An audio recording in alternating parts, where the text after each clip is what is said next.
Travel day for the Bills today as they're heading to Cleveland for a joint practice with the Browns tomorrow before playing them in preseason week 2 on Saturday.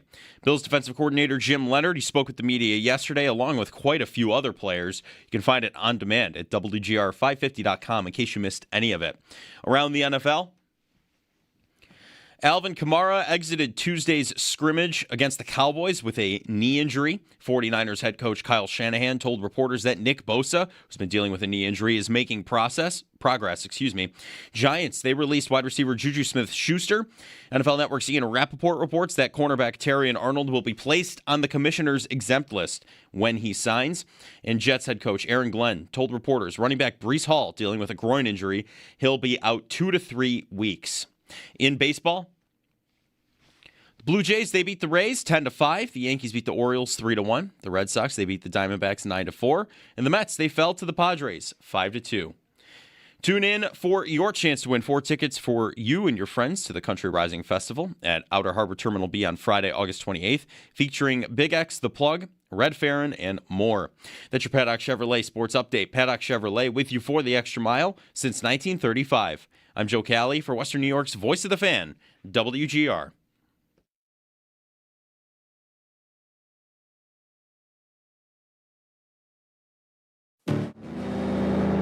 It's Jeremy White and Joe DiBiase. You know, first of all, your show has been great this morning because I listened to it and I got lots of laughs. It was this little bag of what looked like cookies, and the flavor of the cookies was milk and cookies. I thought, that sounds good. Like, yeah, why not? Let me try one of these. Let me just open it up and try one. Open it up. These weren't cookies, were they? Dip in. That doesn't taste like much. You ate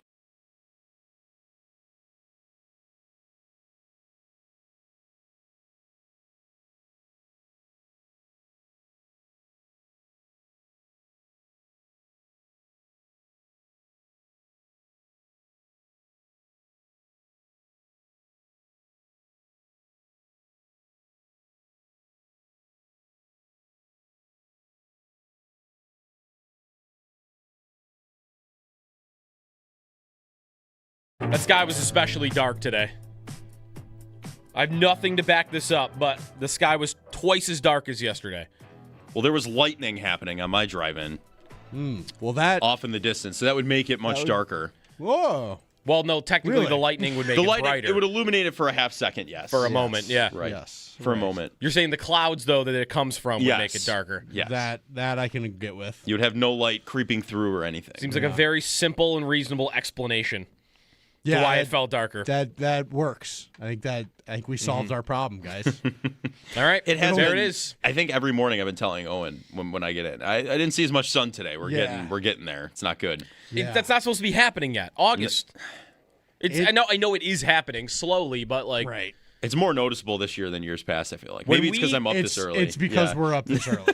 That's what it is. I know, but like what I think of when I come into the show and the sun being out on my ride in, it is, like I get June, July, and August, right? Like I'm supposed to get those 3 months at least. That's the hope. I don't even get those 3. No. I get like 1.5. Yeah. Brutal. Pretty much. Might get half of May.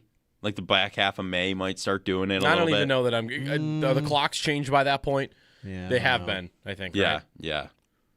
Well, good morning. It's Jeremy and Joe, and it's dark out right now. So if you're up early with us, thanks for you're part of the 6 o'clock club. We've got a lot to get to on today's show. We'll do some more on Bills Panthers and looking ahead to Bills Browns, the injuries. Joe Marino's going to join the show at 7 o'clock. Sal's going to be coming up on the show at 8 o'clock. We've got more names on the NFL's top 100 list that are really interesting. I went to the fair yesterday. Ooh. So Fair food? Fair food, I couldn't decide what I wanted. Really? I was I could not make a decision at all. Is that not the sign of good fair food or a good fare, if you will? Like, are you saying there are a lot of good options you couldn't decide, or there are a couple? Oh, they're all good options. Right. So we took my daughter to the fair. I mean, she's too young to, obviously know what's going on. She liked the lights.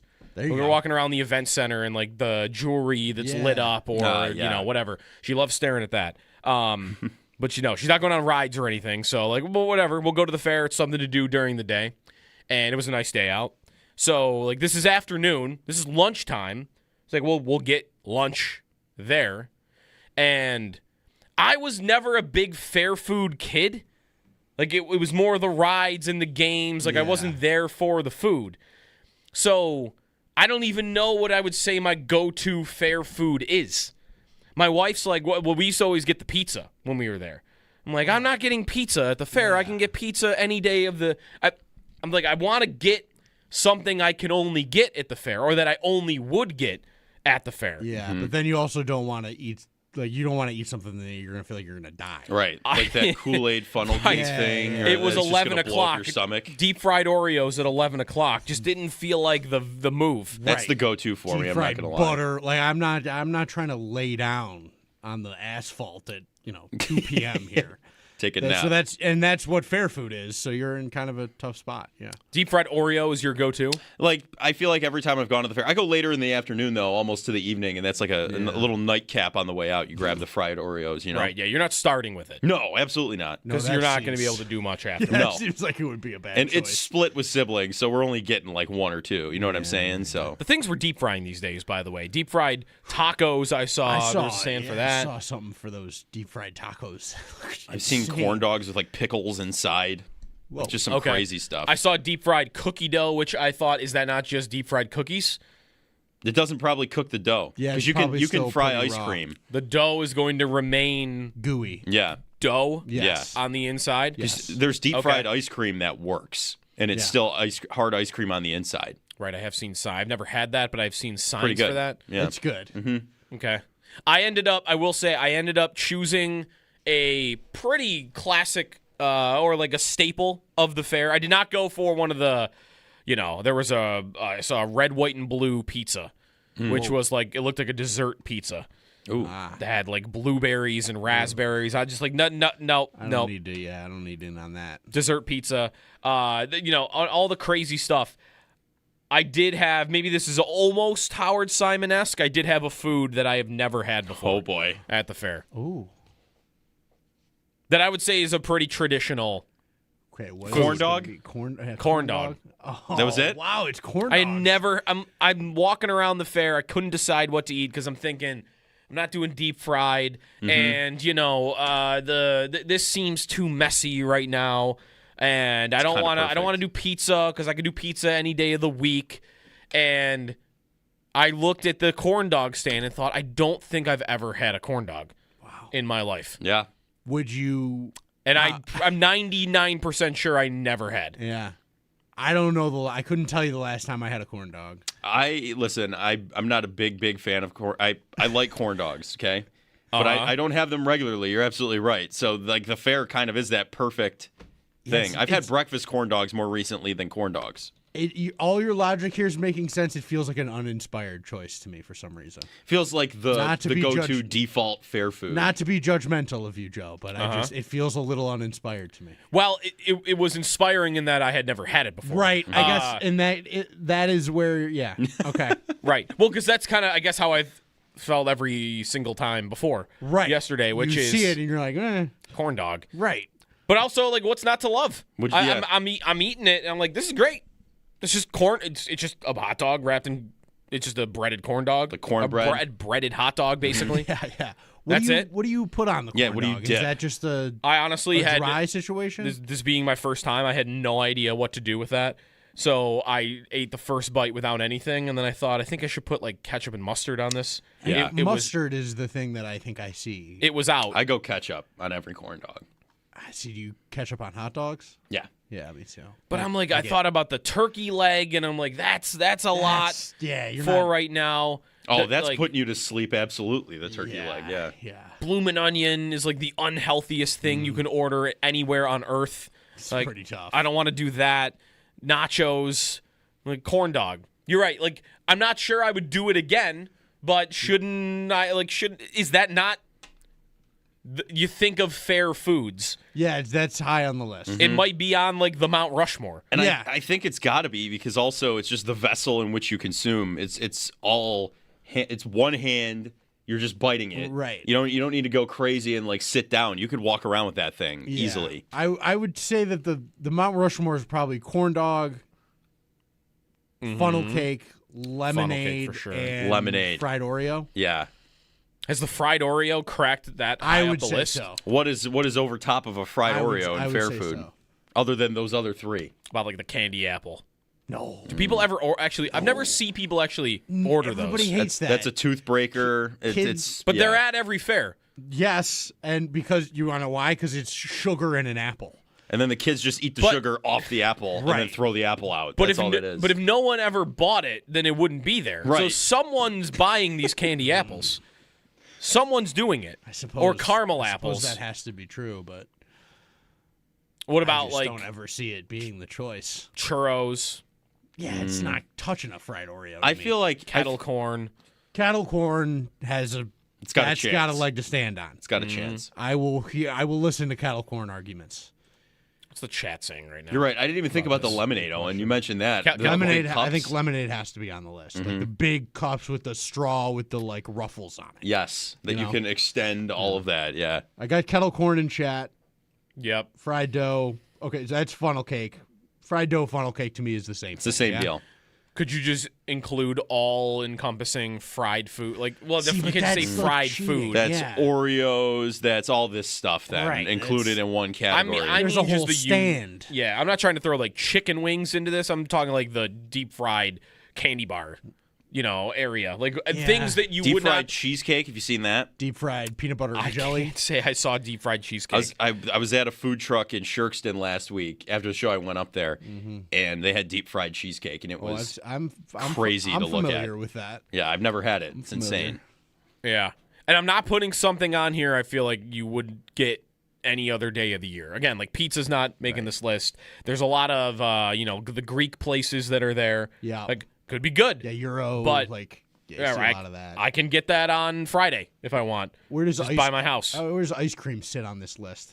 Yeah, I can go anywhere in the summer and get that. I almost feel like it's too standard. yeah, it's too much of a thing that you can find anywhere. That And there's so maybe- many good places around here to just do it regularly. You know what I think of Dippin' Right. Dots.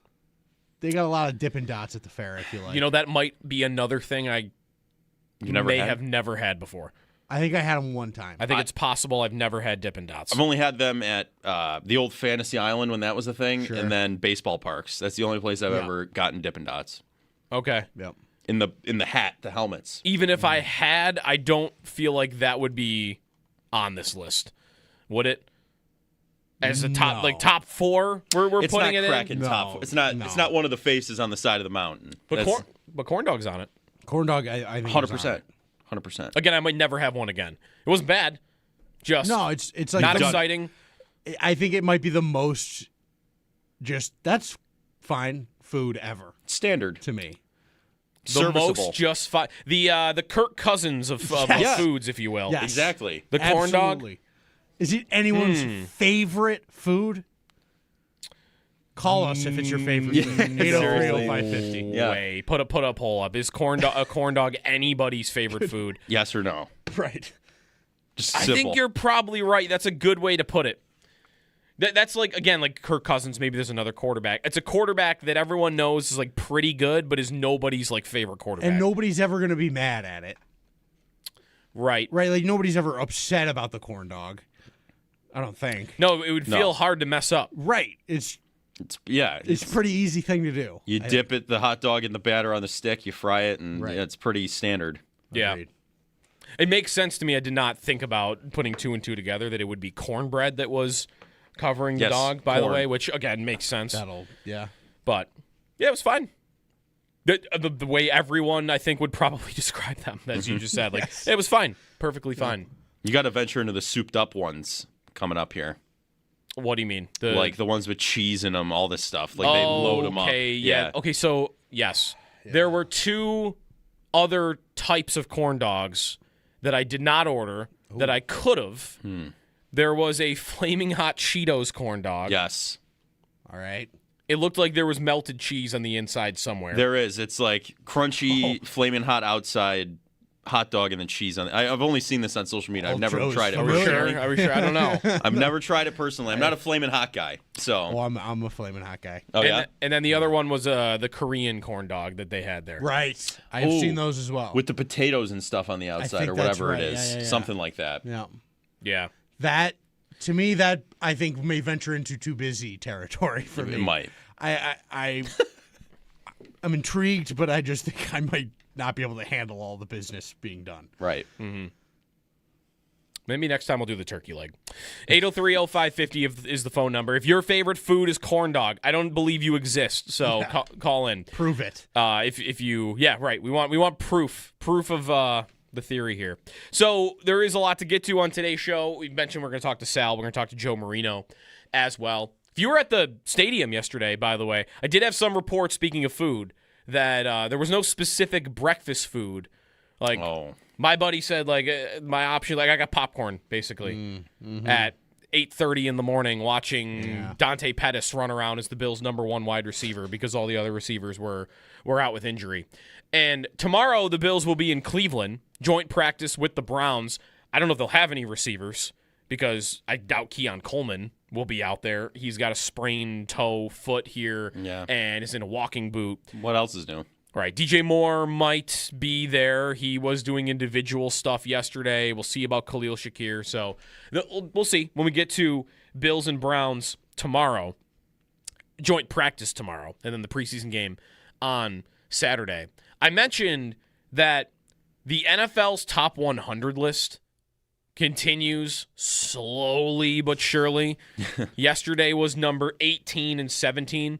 Both names to me are interesting to talk about, but I want to start with the running back that made the list yesterday because he goes on the list higher than James Cook makes the list. And I'm not sure anybody has a big problem with it. Maybe nobody has any problem with it.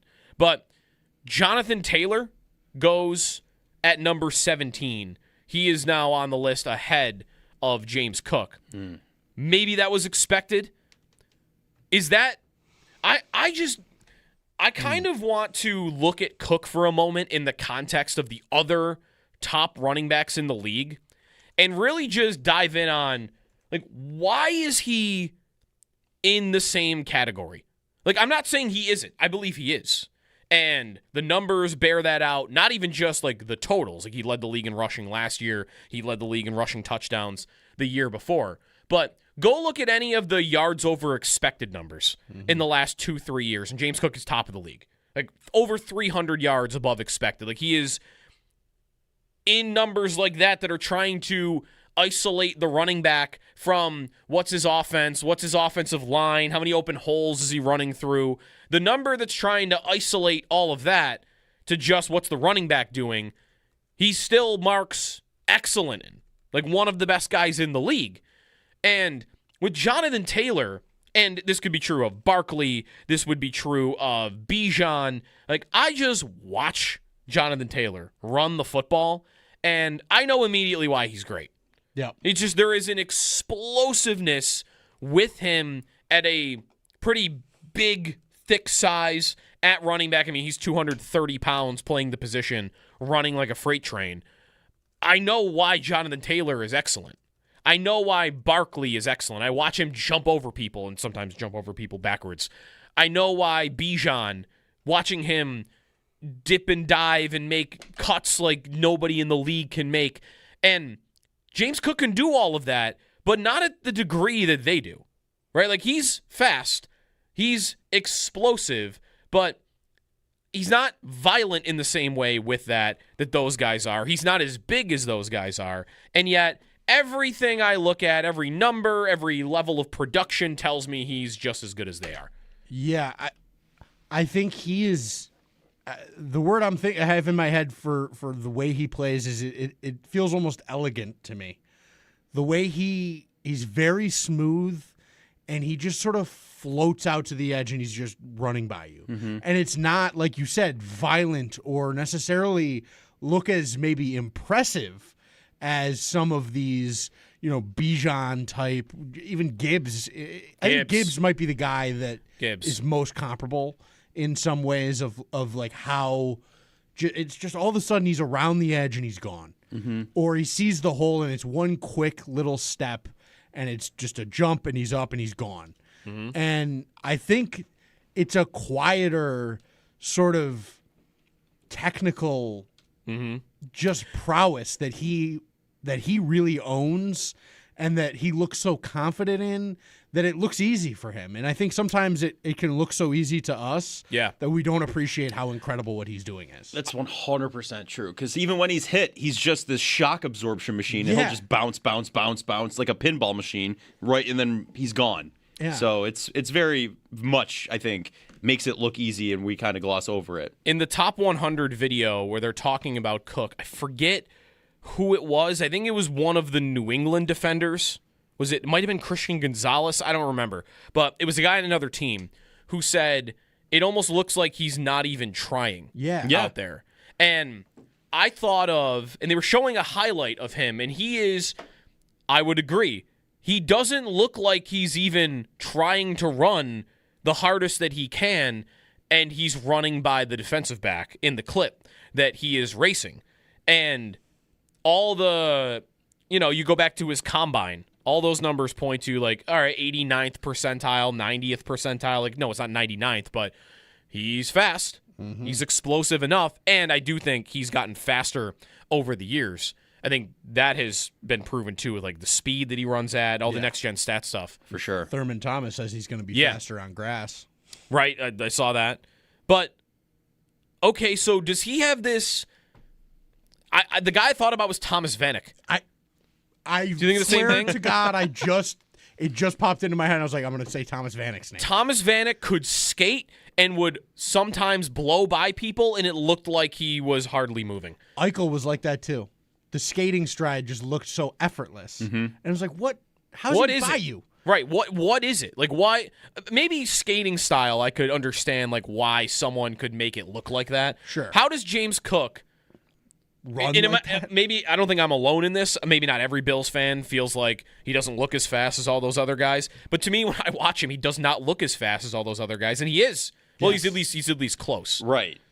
I gotta say, I don't know. I think another running back that doesn't look as fast, and it's kind of a similar but different because it's two different types. But Derrick Henry, when he's running on the screen, he's flying past defensive backs, and he looks like, because he's so big, he looks like he's barely moving, right? And he is, of course, a tractor. Right, so sure, yeah. He is enormous.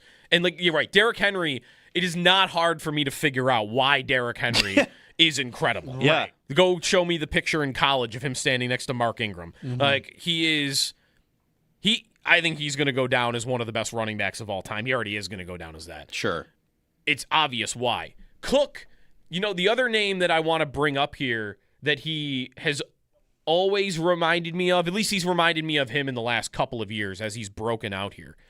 I think Cook, as much as the speed is there and there's contact balance and there is strength from a player that is not that big or bulky at his position, he, I think, has this Le'Veon Bell-esque vision and patience that also could make it look like, hey, I'm not always running at full speed, because maybe it's not to the degree that Bell did it, but you're almost sometimes walking to the line of scrimmage, waiting for the hole to open up before you shoot through it. That was Bell. Le'Veon Bell would walk on some of his runs until the line, or until the hole was open, and then he would move through it. And I think Cook, this should go to his smarts at the position, his vision, his understanding of the scheme, that there is an expertise there with Cook and where to go, how to run through holes,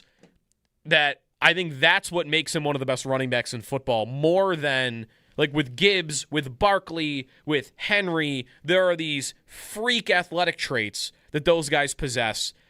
In addition, I'm sure, to the vision also. You can't just have the athleticism. Right. I think Barkley might be the one guy that's lacking some of it. Mm-hmm. But that's what makes those guys in this category. I feel like Cook, what puts him in this category is all of that stuff. Agreed. Yeah, the other stuff. I absolutely. It's not the same freakish sort of raw talent. It's the sort of understanding of the game and the ability to, like, see what he wants, understand the play, and go attack what the defense is doing. Mm-hmm. And that, to me, is a testament to the work he puts into it. And, like, that's learned. That's work. that is coming through and being shown on the field. Yeah. And that to me has always been the thing I respect most about any athlete in any sport is like, can I see the work you're doing when I'm not watching you when I am? Can we see the film you've watched all week? I all truly that? feel like almost more than any other back I've ever watched, I see that with Cook. I see an understanding of what he's trying to do and manipulating what's in front of him and how to make the most of every situation he's in. Yeah. I think he's incredible at it. He seems to just slow down the game and get to the right. He bursts out at the right moments. Like, he's got the timing down to an absolute science. I just these plays flashing back in my head from the Jets game last season. The Jets run, I thought of Yes. too. Yes, Yeah. like where he's just blasting through the line, but it's not contact. He timed it so perfectly. The hole opened right up for him, and he was right through. He exploded. And how many times I remember watching games with my old man, and there would be runs where he would bounce up to the line, and there wouldn't really be a hole that opened up, and he could bounce it outside and get to the edge, and every time you thought he was dead, he just found a way around it. Yep. And got past his DB, and got, even if it was 7 yards, or it would be 30 because he rounded the corner and was going upfield. And that is where he does have elite quickness in that way. He can run. Like, the guy is quick, and he can still do that, but he also understands, like, this is the exact angle I need to run this at, so where this guy's not going to be able to cut me off. And that is the culmination of all that to me. And I love watching him run it. Let's get to Buff on this quickly before the break on James Cook. Hey, what's up, Buff? Hey, thanks for taking my call, guys. Sure. Man, you know he's a Florida guy, so just track background and, you know, everything is about form and technique. That makes everything looks effortless. You can see some of the great track guys that's won and play football, it translates. You know, so that's what I like about James Cook, like you guys alluded to earlier. The timing is perfect, just getting to the line of scrimmage, just, you know, staying straight, not bouncing too much, as you can see. Even with Jonathan Taylor, you know, he bounces out, but he runs 4.3. Taylor was, you know, he's fast and quick and big, but Cook just, you know, he's just smooth, man. And Yeah. to me, he's going to be one of the best Buffalo Bills to put that jersey on when it's said and done. Yeah, thanks, Buff, for the call. Yeah, it'll be interesting where he will fall all time. The Bills have a incredible history at running back, and how high he'll climb on that list. Yeah, all his speed metrics, like if you go back to the combine, and you're talking about his form is interesting there. That is probably right. Thinking of like Isaiah Pacheco for this, or like guys in the league that probably aren't that fast, but it looks like they're fast because of how hard it looks like they run. Right. Even if it's not maybe efficient. Looks like they're running with lead boots on a little bit. Yeah. Cook at the combine amongst his position, 40-yard dash, 94th percentile. 20-yard split, 87th percentile. 10-yard split, 90th percentile. So the whole grade on that was elite speed. Right. So even though there are 4.2 guys out there, 4.3 guys out there, I mean, 94th percentile still for 40-yard dash, and that was 5 years ago, 4 years ago at this point. Good point in the bullpen too, Jerry Dangler. Like, he's also never missing games. Right. He's always there for them. He Yeah. plays every game. It's like Josh Allen. You have your running back and quarterback there for you Right. on a regular basis. I mean, in his 4 years in the league, he's played 16, 17, 16, 17. He missed one game that I remember, and maybe that's the only one, and I was at the game in New York. At the Jets, it was a Monday night game. Okay, yeah. Right. And Ray Davis and Ty Johnson, I think, split that game. And I'm pretty sure they both did really well. But I think that's was that the probably Rodgers, the Hail Mary game? You know, it's not the play I remember it for, but I do remember that play now. Yeah. What I remember that game for is it was the worst officiated game I've seen in NFL history. I remember Yeah. us And talking it was about that. it was so bad. I'll never forget this. It was a game where there was almost a fight between Bills and Jets fans, like in my area, walking into the game, and it was not. I mean, there was almost a fight in the crowd nearby me in the first half. It was like tense, and it was like division game. The Jets' record actually wasn't even that bad before that game. They were They were 2-3, and the Bills were 3-2. So like it was early enough in the season. They win, they tie for first in the division, right? And that's how the game began emotionally for both sides. By the end of the game, everybody was friends because we all agreed the officials were so bad. Right. The common enemy united everybody. Really. And it was on both sides. There were horrible calls on both sides. That's what I remember that game for. I forgot about the Hail Mary that you just brought up. And the thing I'll always remember about that Hail Mary, every time that Hail Mary comes up, I need to make sure people remember that Greg Rousseau and AJ Epinesa were 35 yards past the line of scrimmage. Not in the end zone. Not on the line of scrimmage. They were just in the middle doing nothing. It was one of the weirdest play design things I've ever seen in football. Yeah. Yeah. All right. Anyways, that's the only game James Cook missed. Otherwise, right, he's been very healthy. If you're on hold, stay there, whether it's on Fair Foods, whether it's on James Cook. The other name I want to get to on the NFL's Top 100 at one point here, because it was Taylor yesterday at 17. It was Mahomes at 18. And let's fire up the quarterback debate cycle, which, of course, will always happen when you get a ranking that has Mahomes lower than he's been in the past. 803-0550 is the phone number. We'll get into the Bills, of course. We'll have Joe Marino coming up at 7 and more. Coming up here on Jeremy and Joe, this is WGR.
Hey, it's Sneaky Joe here for Awaken.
Travel day today for the Bills as they're heading to Cleveland for a joint practice with the Browns tomorrow before playing them in preseason week 2 on Saturday. Bills defensive coordinator Jim Leonhard, he spoke with the media yesterday, along with quite a few other players. You can find all of the audio on demand at WGR550.com in case you missed anything.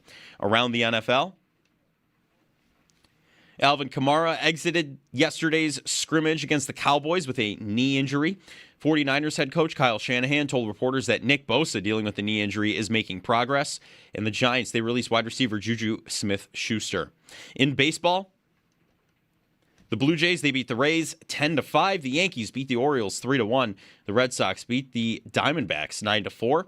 And the Mets, they fell to the Padres 5-2. Those are your Paddock Chevrolet sports headlines. Paddock Chevrolet with you for the extra mile since 1935. I'm Joe Cali for Western New York's Voice of the Fan, WGR.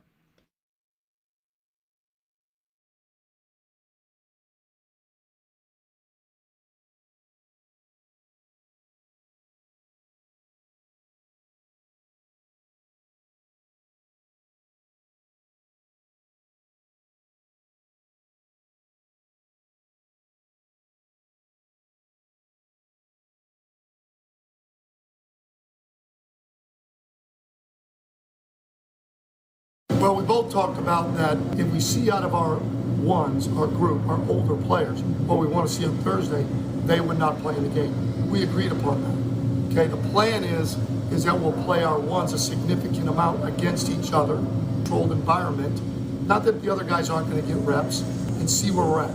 I would assume if it's anything like we practiced before, it'll be on point with what we want and what we see, and then we get to see where we stack up against one of the premier teams of the last 10 years making the playoffs. I'm excited for that because in that practice we get to see our ones against ones. That's Browns head coach Todd Monken, who the Bills will see tomorrow for joint practice. And, all right, their ones against the Bills ones. Their ones, though, are not that great at many position groups, and in particular quarterback would be that. I mean, how good the Bills' defense looked on Saturday in the preseason game, I'm expecting to see a lot of, wow, the Bills' defense really dominated Deshaun Watson and Shadur Sanders. I mean, there are rookie receivers there that are really nice and interesting. And the tight end is excellent. If you're not on the Harold Fannin train yet, you should get on it because he's an awesome young player. Yeah. He's great. Yeah, if we start hearing that Deshaun Watson and Shadur Sanders are carving up the Bills' defense at this open practice, it's gonna be or the joint practice, excuse me, that'll be nightmare fuel. I'm just not expecting it. No, there's no way. I would be pretty stunned if that's going to happen. Yeah. So we'll see. The Browns defensively, they got a couple nice pieces. I mean, they have Jared Verse now after making the Myles Garrett trade. But that will be tomorrow. 803-0550 is the phone number. James Cook, Fair Foods. Let us know what you think. Like, what makes Cook so special? And also, there's a little bit of a Mount Rushmore Fair Food conversation that's popped up here that Judd wants to get in on. What's up, Judd? Go ahead. Hey, guys. I'm a little surprised at how much I'm leaning into this morning. Your four were corn dog and funnel cakes were on there. Lemonade, what was our fried four? Oreos. Lemonade to drink, so I'd argue that's not necessarily a fair food. Okay. And the deep fried Oreos is kind of relatively new-ish. I'm 50, so I'm thinking cotton candy is definitely a legacy fair food. If I walked away from a fair and I didn't see cotton candy, I would be surprised. And the other one is sausage with peppers and onions, which I would say is the Ryan Fitzpatrick fair food that works at the fair and at multiple other venues as well. But again, you got to smell sausage and peppers and onions at the carnival fair, wherever. I mean, that wouldn't be right without it. So those are my four. All right. My two additions to your four. Thanks. Yeah. Thanks, Judd. How do we feel about the entries here? And the appeal that lemonade doesn't qualify, not a food, it's a drink. There's so much sugar in that lemonade. It's basically a food. Let's call a spade at this closer point. to a sludge, maybe. Yeah, potentially. I can, if you want to qualify it to be foods only, sure. I just felt that the lemonade limeade stand deserves its place. It feels like a staple. It feels very fairy to me. So I put it on my list. I didn't need my list to be the list. It was just, I put my 4 out there. The sausage kind of goes with what we were talking about with pizza, though. You can get that anywhere around here, and it's great. Yeah, that's pretty much right. I do associate it more with the fare than I do pizza. I will say that. And I want to address the fried Oreos. Fried Oreos, to me, are responsible for that whole subsection of, fried cheesecake, fried peanut butter and jelly, fried everything. Right. I think that is all because of fried Oreos. Like funnel cake was around, but people didn't put the funnel cake stuff on things until the Oreos came about. Right. And I think that sprouted out a whole new subsection of fair food. So I feel fried Oreos deserves its own spot. I think if you were going to go with one, it would be that one. Yeah. By the way, when did we start doing the fried Oreo thing? So it's relatively new. It's a good question. I mean, I remember that when I was a kid 20 years ago. I've got it at 2001 is when it was invented at the L.A. County Fair. All right. You tell me no one thought before 2001 to do this? Well, I guess it kind of At least at a fair. Yeah. So, 25 years? Yeah. I mean, sure, many listening when you were a kid. I guess when the first time I would have went to a fair, I guess they wouldn't have been there. No. Just beat but me. They're pre-Owen and I. Yeah. Barely. By a year. But, yeah. But otherwise, I've remembered them for a long time at this point. It's been over a decade, at least. Yeah. So, all right. If you're going to go with one, I like the point you make about they're the trailblazer for everybody else. What did you say in the category? Break? You said they were the Kyle Shanahan or the Sean McVay coaching I compared tree. it to Sean McVay because it's just like this guy's too many good coaches have come from this guy to not give this guy credit for being awesome. Right. Too many fried foods have branched off. Right, and also it's awesome. Like as Sean McVay is, the fried Oreo itself is amazing. It also has a whole storied history of its offshoots. All right, that's our. So what do we got right now for our current 4? I think we keep leaving it. I think we're putting deep fried Oreo on there. We deep fried Oreo is up there. I think the lemonade we'll remove for the sake of it's a drink. And cotton candy goes in. I will accept that. I think cotton candy's a good addition. Jeff in Tampa, not on this, unless he's got something on this, but on James Cook. We also were talking about the first segment. He was below Jonathan Taylor on the top 100 list, but still, I think that would put him in, the tier 1 category of running backs in the league. Go ahead, Jeff. Yeah, I think it's easy to misunderstand how strong Cook really is. I think of Marcus Allen, who was very smooth in the way he ran, and he kind of slipped past people because of his strength. It wasn't like he was bowling people over, but he kind of absorbed it and just kept going. And I don't know if it's fair to say he's a mini Marcus Allen because maybe he doesn't have as many catches yet, but maybe that'll change this year. But that's just kind of the running back I thought of where a lot of people, and granted Marcus was probably bigger, but that's just kind of the style I was thinking of. All right. Yeah, Marcus Allen was bigger. He was 6'2", 210. So, yeah, I mean, there's a difference there. I did not watch Marcus Allen play, so I can't speak to him specifically. I mean, how often he caught the ball. He did catch the ball a lot more.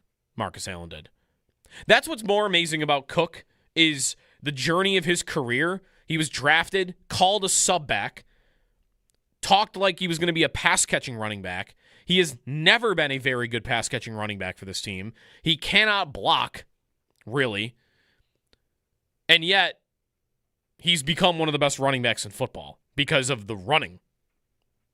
Strictly the running. Doesn't even play a lot on third downs. 803-0550 is the phone number. Joe Marino coming up at 7 o'clock.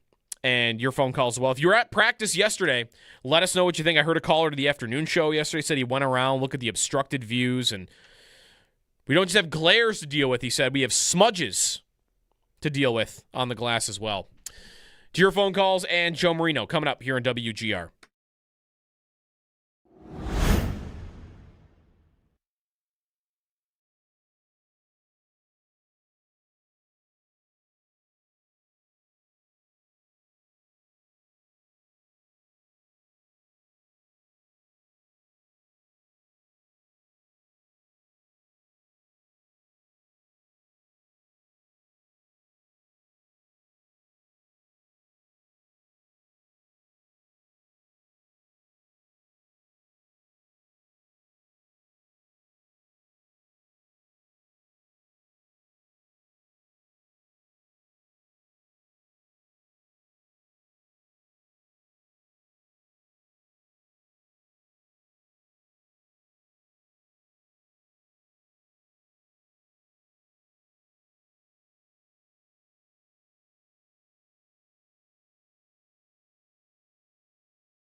More injuries around the NFL.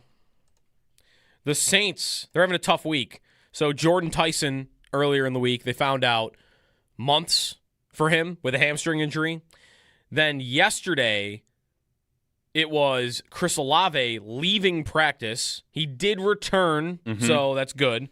Alvin Kamara had a knee injury. They think he's avoided a major knee injury. Right. There also was a suplex delivered by a Saints player at practice against the Cowboys. That got pretty rowdy pretty fast. That wasn't a scrum. I would argue that was a fight. Yeah. So the receiver that suplexed the Cowboys defensive back, he's a son of a WWE wrestler. Yeah. Stein something or something? I don't know his last name. That's awesome. I thought it was Steiner. But Scott Steiner. Scott Steiner's the wrestler. The last name's longer. It's something before Steiner, I believe. Right. Brock Reichsteiner. He's the son of WWE Hall of Famer Scott Steiner and the cousin of current WWE star Braun Breaker. German suplex. Runs in the family. In practice. You know, I had this thought or take about these joint practices a couple of years ago when Aaron Donald was holding two Bengal helmets in his hands. Yes. And I think he had didn't he hit one of them with it? I thought it was Myles Garrett-esque. Yeah, that's right. It was. Yeah, he did do that. He did swing a helmet at a guy after Garrett did it. Because we were wondering if he was going to get suspended for the opener against the Bills. Yes.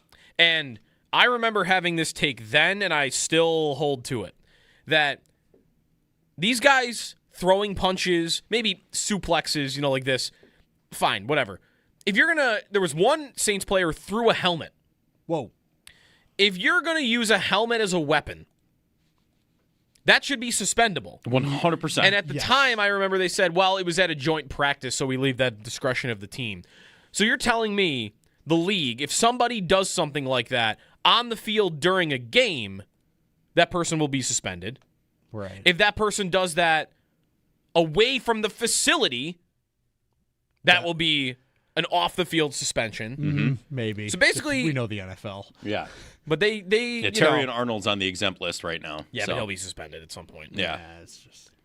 But you're telling me that the joint practice is the only little bubble in the world where you guys can just do whatever you want and just leave it up to the team. Hear that, Alec Anderson? Listen, what are the odds on an Alec Anderson fight against a Brown on Thursday? What was the number one thing Leonard said he wanted to see tomorrow? Physicality? Yeah. What this does is that going to mean? get chippy. They're going to fight tomorrow. Bet your life on it. Unless Alec Anderson's out to prove, like, hey, I'm ready to start. I'm not here to, fly off the handle. We'll see. Sometimes it's just in a guy, though. Yeah, It's going to come out. I'll take that bet. Joe Marino, when we come back from Locked On Bills, on what he saw from Bills Panthers and what he's looking for going into Bills Browns. That's next. I kind of want to look at Cook for a moment in the context of the other top running backs in the league and really just dive in on, like, why is he in the same category? Like, I'm not saying he isn't. I believe he is. And the numbers bear that out, not even just, like, the totals. Like, he led the league in rushing last year. He led the league in rushing touchdowns the year before. But go look at any of the yards over expected numbers in the last 2-3 years, and James Cook is top of the league. Like, over 300 yards above expected. Like, he is in numbers like that are trying to isolate the running back from what's his offense, what's his offensive line, how many open holes is he running through. The number that's trying to isolate all of that to just what's the running back doing, he still marks excellent in. Like, one of the best guys in the league. And with Jonathan Taylor, and this could be true of Barkley, this would be true of Bijan, like, I just watch Jonathan Taylor run the football, and I know immediately why he's great. Yeah. It's just there is an explosiveness with him at a pretty big, thick size at running back. I mean, he's 230 pounds playing the position, running like a freight train. I know why Jonathan Taylor is excellent. I know why Barkley is excellent. I watch him jump over people and sometimes jump over people backwards. I know why Bijan, watching him dip and dive and make cuts like nobody in the league can make. And James Cook can do all of that, but not at the degree that they do, right? Like, he's fast, he's explosive, but he's not violent in the same way with that those guys are. He's not as big as those guys are. And yet, everything I look at, every number, every level of production tells me he's just as good as they are. Yeah, I think he is. The word I have in my head for the way he plays is it feels almost elegant to me.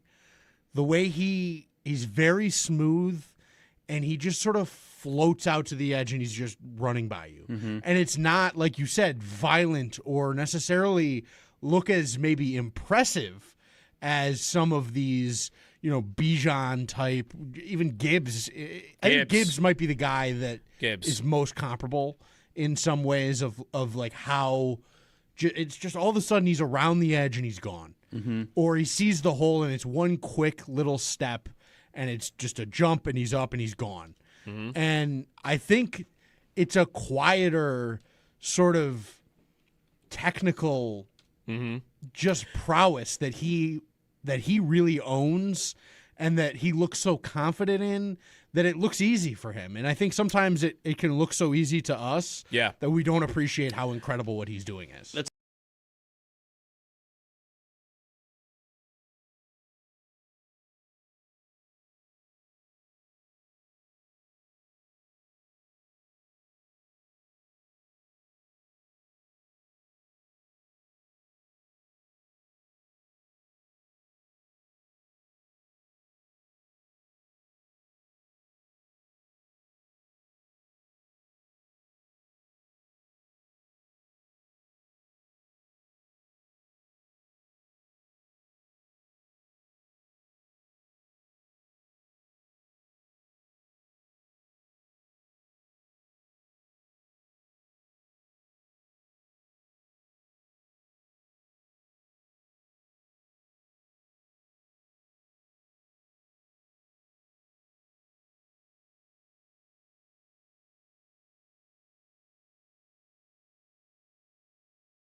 Travel day for the Bills as they're heading to Cleveland for a joint practice with the Browns tomorrow before playing them in preseason week 2 on Saturday. Bills defensive coordinator Jim Leonard, he spoke with the media yesterday, along with quite a few other players. You can find it all on demand at WGR550.com in case you missed any of it. We got some roster moves from yesterday. The Bills, they signed defensive lineman Greg Gaines, and they released defensive lineman Tommy Akingbisodi. Around the NFL, Alvin Kamara exited Tuesday's scrimmage against the Cowboys with a knee injury. 49ers head coach Kyle Shanahan told reporters that Nick Bosa, who's been dealing with a knee injury, is making progress. The Giants, they released wide receiver Juju Smith-Schuster. NFL Network's Ian Rappaport reports that cornerback Terrion Arnold, he will be placed on the commissioner's exempt list when he signs. And Jets head coach Aaron Glenn told reporters running back Breece Hall, who's now dealing with a groin injury, will be out 2 to 3 weeks. In baseball, Blue Jays, they beat the Rays 10-5. The Yankees beat the Orioles 3-1. The Red Sox, they beat the Diamondbacks 9-4. And the Mets, they fell to the Padres 5-2. That's your Paddock Chevrolet Sports Update. Paddock Chevrolet with you for the extra mile since 1935. I'm Joe Cali for Western New York's Voice of the Fan, WGR.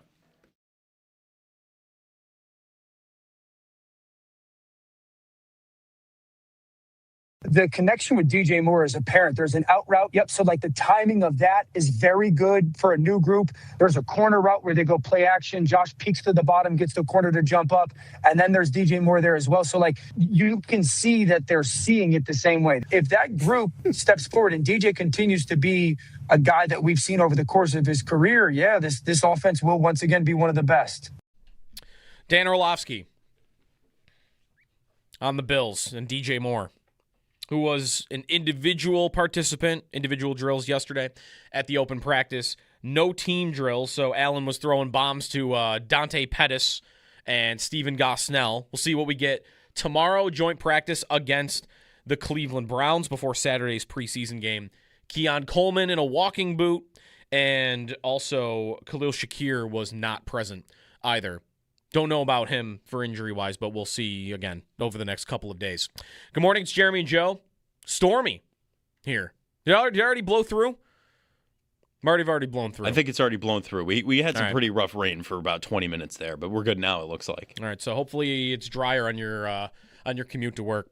Jeremy's off today, joined on the Western Hotline by Joe Marino from Locked On Bills. Joe, we were also talking fair foods in the first hour. What's your go-to fair food?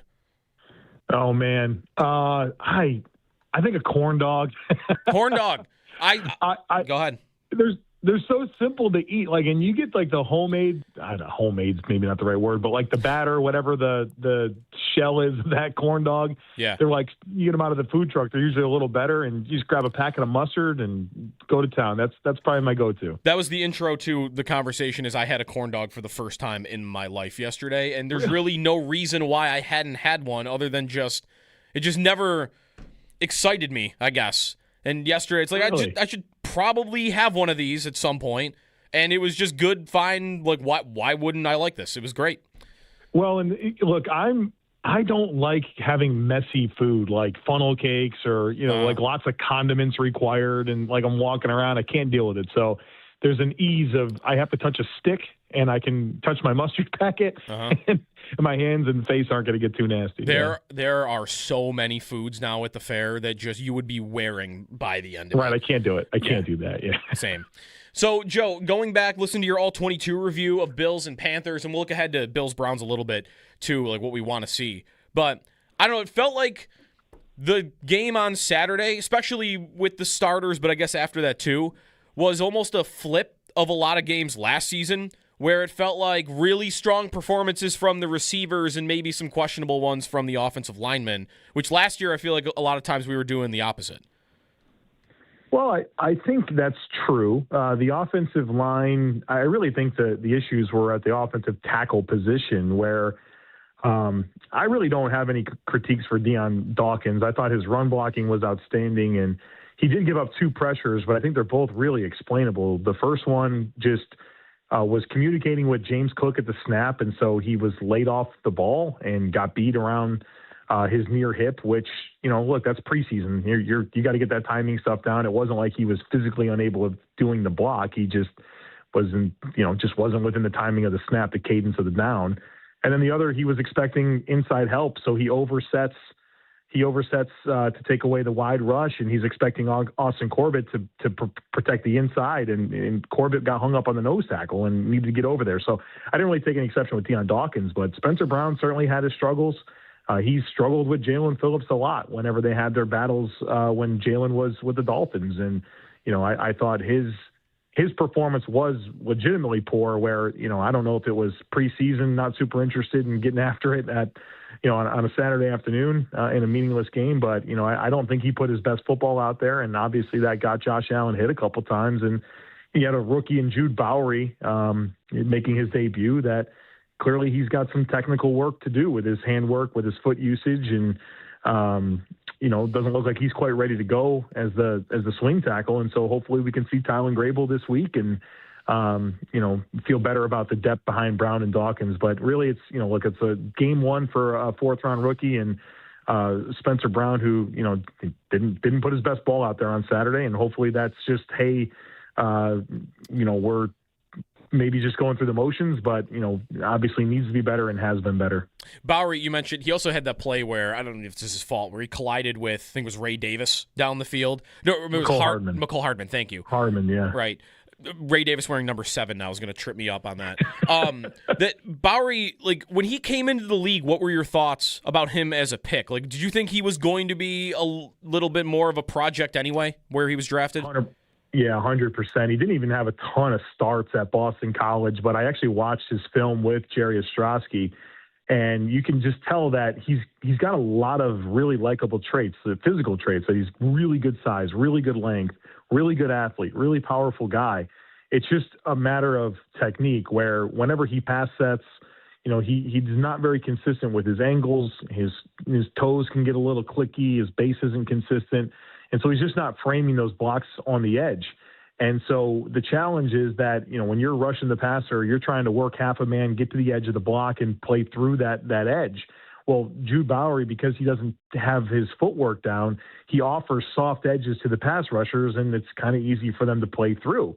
And then his hand usage, he tends to be kind of wide and late with his punch.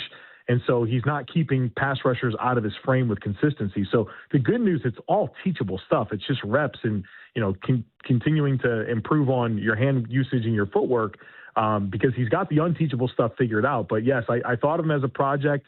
Jerry will tell you he thinks his best position is going to be guard in the NFL. So I think it's just a matter of getting him some reps, figuring out where he's best suited to play and allowing him to just incubate and season and develop, right? And hopefully the Bills don't need him this year, but he's got a physical skill set of a starter. It's just obviously there's some technical stuff to work on, which is, not that unusual for a mid-round offensive lineman. Mm-hmm.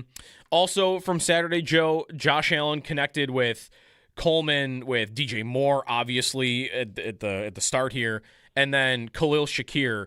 What did you like from the receivers, and also how the Bills, as much as we can read into this, which is only going to be a little bit, how Joe Brady went about using the receivers on Saturday?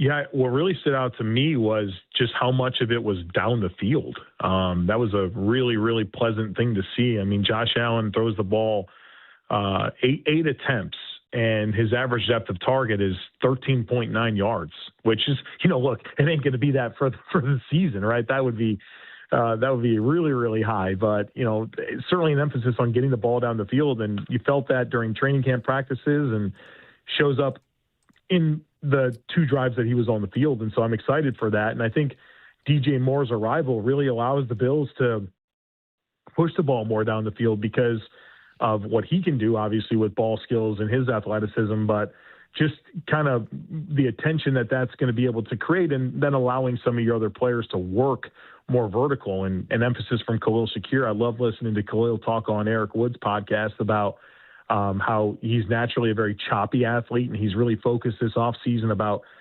being able to get more vertical push early in his routes so that the coverage can kind of feel his speed and he can open his stride and work more vertically. And so it definitely feels like there's an emphasis. We started to see that show up, and I think it's an exciting development because of, Josh Allen has access to the whole field with his arm talent. Now you got some receivers that can help, provide targets down the field. And I think that opens up so much and puts a lot of stress. And so that's what really stood out to me. It looked like good chemistry, good accurate throws down the field to DJ Moore and Khalil Shakir. And that gets me excited for how dynamic this passing offense can be this year. Where have you stood on Shakir before this season on his ability to do more than just, catch screens at the line of scrimmage or short stuff? Like, if you felt like there's more to be unlocked there with him down the field. I mean, he had, as you mentioned, a couple plays on Saturday, one of which, him against a linebacker, it's just easy for him to get open against that guy. Do you feel like there is more there, even though he's been in the league for a few years? Oh, absolutely. It certainly wasn't what he was at Boise State. He was a lot more of like an Amon-Ra St. Brown player where there's usage over the middle of the field and on slot fades and, working down the field. And he kind of became this yards after catch specialist the last couple of years with the Bills. Even his first couple of seasons, that wasn't what he was doing. He wasn't just a, dump and run type guy. He was making some big plays down the field. I think about that Chargers game where the Bills are going up against Easton Stick on the road against whatever that interim head coach, and the Bills kind of had to pull it out. And a big part of that was Khalil Shakir on a slot fade down the field. I absolutely believe that's within his skill set, and I think it's been more of a product of the overall infrastructure of the offense and kind of what they lacked on the perimeter that made Khalil really an extension of the run game for the most part over the last couple of seasons. And I've been encouraged with Joe Brady's messaging about, every year can't look the same, et cetera, and Khalil Shakir talking about what he's been intentionally working on, and then that showing up in practice and games to this point. It feels like the role is going to be really different. And I mean, his average depth of target last year was like 3.7. I think you can probably at least double that this year. And, I think it's going to be a really new look player. And my vibe on him has been, I think we're forgetting about him. I think it's so much conversation about DJ Moore and Dalton Kincaid's health and Keon Coleman's development and, can Josh Palmer matter and can they throw the ball more to the running backs? It's like, don't forget about 10. Josh Allen likes throwing the ball to him, and I think he's he's in a better situation to be optimized at all levels of the field. And just don't sleep on 10 this year. I think Khalil Shakir is going to have a big season. Joe Marino, thejoemarino.com, Herd Mentality, Locked On Bills. Jumping over to the defensive side, Joe, how impressive was Deion Walker's performance on Saturday? Well, for 10 snaps, it was really, really good, right? And so it gets me excited. He was freed up a lot. If you watch the tape on this, the doubles were going to Ed Oliver, and it put Deion in a lot of good situations to play one-on-one. And, they got him moving with some really good, slant move to cross the face to center and work into another A-gap and make a tackle for a loss. And so you can kind of see the scheme and how it can free up Deion. And at times I think that'll be Ed Oliver. In this game, I think just based on the situations, Deion was the guy that was a little bit more freed up. And, you can see he's playing with a ton of confidence. And my goodness, did Jim Leonard have some glowing reviews for him in his press conference yesterday, talking about not only just the skill set and the versatility, but called him a student of the game and the communication that he comes back to the sideline with things he's seeing and hearing on the field. And, he called that rare, especially for a defensive lineman. And so, you hear some of these coaches sometimes that will push back a little bit on hype trains for younger players, and say, hey, we're pleased with where he's going. He's got to continue to develop good habits, blah, blah, blah. This guy is dynamic. He's versatile. He's a student of the game. His communication's rare for a defensive lineman, especially a young player. It's like, all right, let's jump in, send this thing to the moon, baby, right? The Bills need a big hit at defensive line, and all of the energy and momentum feels like it's with Deion Walker, and it's exciting because, there's been so many investments that have kind of been flat. It feels like Deion Walker might be the diamond in the rough. Yeah, I remember you when they drafted him on there are special traits, but that there are things that maybe he needs to get a lot better at for a player of his size. And now in the role he's on, Joe, him becoming a blue chip star level player at his position, just to kind of revisit that, what you saw from him in year one and where he needs to go in some of those areas that might have been a weakness before he really asserts himself as this is one of the better nose tackles, defensive linemen in the NFL. Well, yeah, my concerns with Deion Walker as a prospect are well documented, and I don't think that they weren't valid. I think they are absolutely valid. If you watch his last season at Kentucky, you saw a guy that played a ton of snaps, was gassed a lot on the field, kind of top heavy with a sloppy build. And while he had those moments, right, where he would be able to take over a rep and make a big play, the snap-to-snap consistency just wasn't there. And you think about that back issue, and you saw the way that he was on the field and being very top-heavy and not bending well and not being able to, really recruit his lower half to impact downs, and everything was upper body and length. And it's like, this is hard for me to buy into how it translates. And I think you saw a lot more consistency as a rookie. The flashes were good. I still think maybe the snap-to-snap issues with run fits were a bit overlooked because he did make some splash plays. But looking at him this year, I mean, he's clearly dropped weight. I would guess he's dropped at least 20 pounds, which puts him in a better position, I think, to leverage and play with better pad level at the point of attack. But also he's still plenty long. I mean, obviously you lose weight, you don't lose length, but he still has plenty of upper body power without just having all that unnecessary mass up top. And, I think he's playing confident in his scheme. It's a lot less of an up the field scheme. It's more gap control, which I think puts him in better positions to build on his ability to, diagnose plays and just has a natural nose for the ball. And so I feel like some of the best parts of him are coming out. And I think the concerns, the back, the weight, the flex, the ability to recruit the lower half has been really corrected. And so he's really made good strides. And, when you're evaluating players, you kind of have no choice but to leave him how you found him. I never met Deion Walker. I don't know about his habits. I know the concerns that I had, and he's very quickly mitigated those, and looks like he's primed to really blossom and be an answer for this group. And I'm really excited about it. Yeah. Last on him, because there was a report over the weekend from Mike Garafolo about the Vita Vea trade, and that the Bills are one of the teams that had called about him, which shouldn't really be that big a surprise. They call on a lot of guys. Mm-hmm. But if that were to still be in the cards, how do you think that would fit? Like, would you see that as blocking Walker and his development, or would that even maybe be good for him? I know I'd seen him mention that he actually had played the 4-eye position in college too. So do you think that if that deal was out there, that Walker could still have a breakout season or a breakout, couple years here for the Bills? It only helps. Because I think Vita Vea doesn't have that level of versatility. He's an A-gap defender. He's a nose tackle.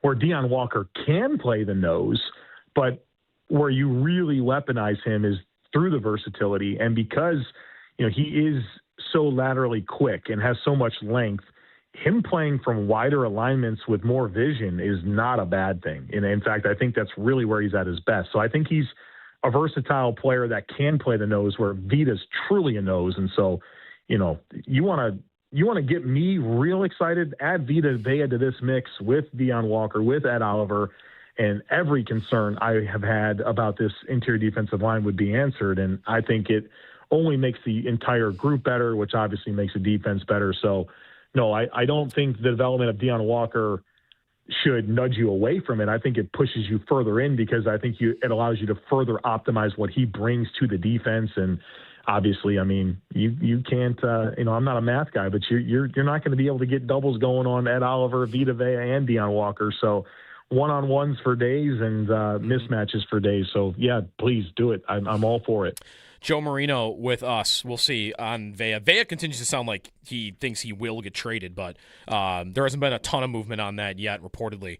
Now, on the rookies, Saturday, Joe, Elam Zor, Jalen Kilgore, we saw Toriano Pride. Like, we saw more and more of these draft picks, not everybody, but was there any of the rookies to you that stood out in their first preseason action? Well, I think the guy for me might be Davis and Igbinosun. Now, there are certainly guys that had good moments. TJ Parker had a sack. I mean, it's a bit of a coverage sack with complimentary pressure, beat a tight end on an inside move, which is good. We'll take it, right? That's a solid thing. Jalen Kilgore with a nice pass breakup on a 4th down with a perfectly timed blitz and played the ball masterfully. Kenai Walker with a really impressive interception after really not practicing all week. There was definitely some good things. Caleb Elam-Zor, physicality on display, range on display. But I thought the guy that really just was solid and you didn't really find yourselves talking about high-level moments or low-level moments was Davis and Igbinosun, who ran with the first team and then, of course, played into the game a little bit more beyond when the starters are out there. But I thought he was really consistent with his coverage assignments. The Panthers obviously didn't have much success throwing the football. He gave up 1 catch for 7 yards on over 30 coverage snaps in the game. And I thought he was just really assignment sound. And, you could think maybe, young player, kind of maybe challenge that matchup a little bit and with their receivers, and they really didn't, and they really couldn't. And so, I thought it was a strong debut for IGB. While there might not have been, the big highlight, there was definitely not any low lights. And I think just being able to settle in, do your 111th in your debut, running with the first team was good, and certainly didn't look like the moment was too big for him. Yeah. I feel like also if you're out there a lot and just you're not getting thrown at, I mean, that's generally a good sign for a corner in general. Right. Lastly, Joe, going into, I guess, the joint practice too, but Saturday against Cleveland, are you good with seeing Josh at this point? Like, what would you want from starters? You feel like they did enough on Saturday to rest the next 2, or would you want to see more? Oh, offensively, absolutely, yeah. 486, 10, 2, 17. Don't need to see him. The offensive line, you probably do need to play with the left guard stuff. Someone's got to win that job. They need to play a little bit, and I think you want to make sure that if Connor McGovern's in danger of missing any time early in the season, that you feel good about the option at center between Cushenberry and Cedric Van Pring-Ranger, but. Yeah, honestly, that offense, don't mess around. You're going to get good work in during the joint practices. I think the next time we see Josh Allen take a snap in a game situation needs to be against Houston. Joe Marino, thejoemarino.com, Herd Mentality Substack, Locked on Bills. Thanks, Joe, as always, and we'll talk next week. All right, Joe. Thanks so much. Appreciate it. Check out Locked on Bills wherever you get your podcasts, and always appreciate our time with Joe. And really excited about the Deion Walker Vita Vea potential there, listening to Joe talk about, like that line, the Eagle front, one of the names for it. There's others where they have Chubb and Rousseau on the outside at outside linebacker, and then 3 linemen in the middle. Man, if you could line up, when you're going 5 linemen like that, and you go Chubb and Rousseau on the perimeter with Oliver, Walker, and Vea in the middle, like now it feels like we're cooking with gas. Now it feels like the long-awaited stud defensive line that they've been chasing for 8 years and have not really found their way to, they might actually have one. And maybe without even the elite pass rusher, right? Because Vea is a great pass rusher for his position, but none of those guys are 15, 20 sack guys. But it would feel like you have a group that together would be one of the better units in the league. And maybe someone would turn into, maybe Bradley Chubb would be a 15 sack guy in that environment, or Rousseau would be a 12 sack guy, or Deion Walker becomes a 8 to 10 sack guy. The Vea trade, so we've kind of hit on it here and there. The first day that it came out, we talked a lot about it with Nate. Nate was in that day. Nate liked the idea too. I mean, no one really doesn't like the Vea idea. I presented the one counter argument I think you could have, which is, do I want to make my big swing on a trade and the contract that position, nose tackle? Because I could see why you wouldn't want to do that. It is more of a run plugger type of spot. He's more than that. I know, Vea's much more than that. But is that the position I want to take my big swing? But I would say almost everybody sees how good the player is and that the Bills don't really have that type on the line. Walker, as Joe said, can do it, but you absolutely can fit it all in, adding Vea to the mix. And the last I saw about Vita Vea was just that he still thinks he's going to get traded, that the coach doesn't feel comfortable with the defense without Vita Vea, so the team would like to keep him, and that there also was a rumor that the Niners are one of the teams. Schefter, I think, said the Niners. Mike Garafolo said the Bills over the weekend. Schefter said the Niners. And he did say to Kay Adams he'd like to go west. So that would make sense there. I don't know if he wants to practice next to substations, though. You might just... Mike Evans is hurt now. Hamstring tightness. He was actually already hurt. Then he came back. Now he's got... The Niners. They gotta go practice somewhere else just to test it out. Just to see.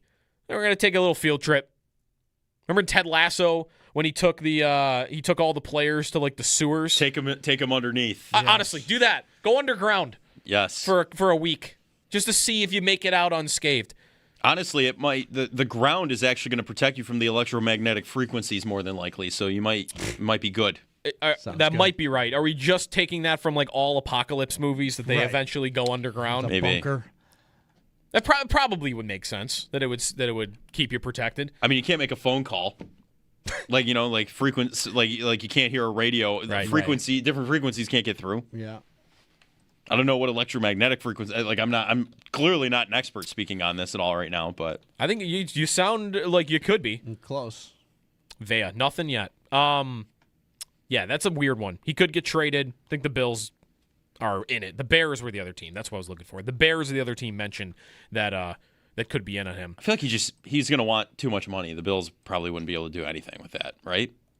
I think the money isn't isn't a non-starter. Vea right now makes is a cap hit of $22 million. Mm-hmm. I believe I've seen, and I think by them calling, they would know a way to make it work. They don't call otherwise. Maybe they don't want to offer a crazy package, but, in case the Bucks are like, we just want to be done with this and we'll give them for 50 cents on the dollar, you call. And that part, the cost of Vea for draft capital and like players, whatever that would be, that doesn't matter to the money. If you're calling, you know how to make the money work. And I think it might not even be that hard to figure out how the money works. Mm-hmm. The Bills have $11 million in cap space, and they have a lever to pull on Deion Dawkins' contract that they have not pulled yet. And I think that might be all they need. Maybe there'd be one other thing they need to do, but I don't have on the top of my head how much money that would free up. Yeah. But I think by them calling, they know a way to make it work salary-wise. Yeah, I could see that. They're not going to just make a phone call to make a phone call. Right. And then if they knew it was a 0% chance because of all the things they'd have to do money-wise. And then it's the extension. And then I guess I said about nose tackle, you might not want that position for a big swing trade. What do you want to pay a 31-year-old nose tackle? Right. Because I think the last I saw and read about him is he wants more than $30 million a year. Yeah. And are you ready to give a 31-year-old nose tackle $30 million a year no matter how good he is? See, that's the problem with this. This is where I run into a problem with this idea is that you have been a team, and it might even sound antithetical, but you were a team that has struggled to reel in a big fish since Von Miller.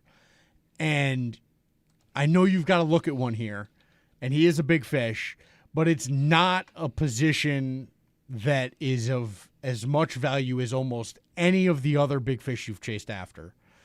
You're always strapped to the cap, always. And this would be a big deal that is not going to make it easier on you because you're going to give void years. You're going to, there is post-Vita Vea time for the Bills where they will still have Allen if they make this move.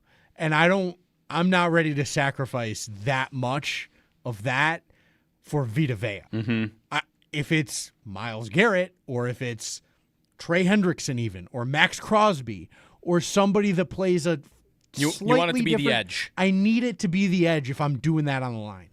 I need it to be because it's you're in too tight a spot now that a player at that position can be worth that much on your cap. To me.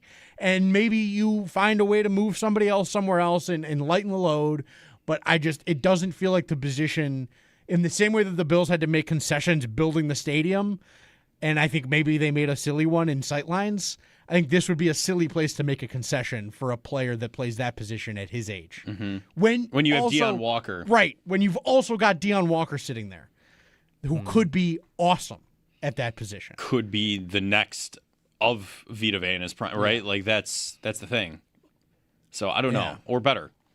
I just struggle with that being the right investment. The extension is the problem. Like that's where the money comes in, and it's really of course, I can't see this working. It's the problem for Tampa too. Mm-hmm. Sure, of course they want to keep the guy, but he's asking for a whole bunch of money, and Yeah. What would you be comfortable giving him? I guess is the question. If he wants $30 million, what are you trying to talk him down to? Like, what's he worth? Right, because you don't want this for 1 year. Well, I guess you could do a rental, I guess, for a year, and then he goes elsewhere. Let me ask that. What's a better idea? You're giving up a second-round pick, and do you have a second right now to give up? The Bills? Yeah, they just I think so. Where did it go? More. Yeah. Was it last year's? Just thinking about it.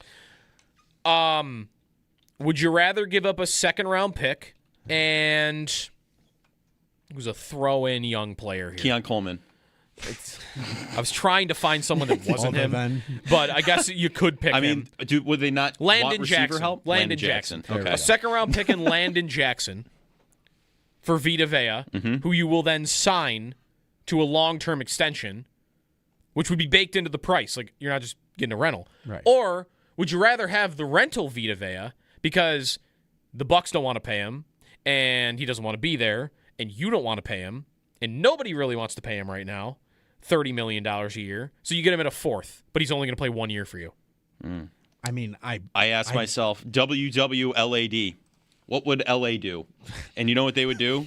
They'd get him for the year. That's what they would do. What is that? What is that acronym? What would LA do? What would Los Angeles do? Yeah. What would the Rams do? That's what I asked myself. All right. And I think they'd go all in on the rental. I'm serious. We're going to custom make a giant sign in here that's going to say WWLAD. We've been too scared to be the Rams in the past. I think it's time to embrace WWLAD. Forget the picks. The Rams would trade for him. Yes. The Rams would maybe trade for him if Aaron Donald wasn't on the way back, right? Not that they're the same player. I mean, or same position. You would think they might, yes, but WWLAD. That's how I got to operate here. I do agree with you. I would take the rental all day long. Yes. I think the Rams would take the rental. Right. They did that with Vaughn. Yeah. They did that with Beckham. If you're really going for it, try and do anything you can in that one season. That's what I would do. I'm not sure there's an argument for the other way. For paying him? Yeah. The long term. Why? Or for a 35-year-old defensive tackle? Have fun with the term. Give me him for 1 year so I can win. Yeah. That's the only answer to this question. I'm in on that. The only answer I would hammer it right now. Fire it. Bang. I don't know why you would ever decide to pay that guy a bunch of money. Especially with Deion Walker on the rise. Have the option. Mm-hmm. The reason he's not playing now is because he doesn't want to do that. Right. Yeah, he probably wouldn't do that. So he's not going to do that. 803-0550 is the phone number. If you've got a thought on Vita Vea, who we've not really dove all the way into. We did the day after, but it's kind of just been out there in the mist about whether it's going to happen or not. We've got Sal coming up at 8 o'clock and more on practice from yesterday and going into Thursday against Cleveland. Sneaky Joe DiBiase, Jeremy's off today. It's Jeremy and Joe here on WGR.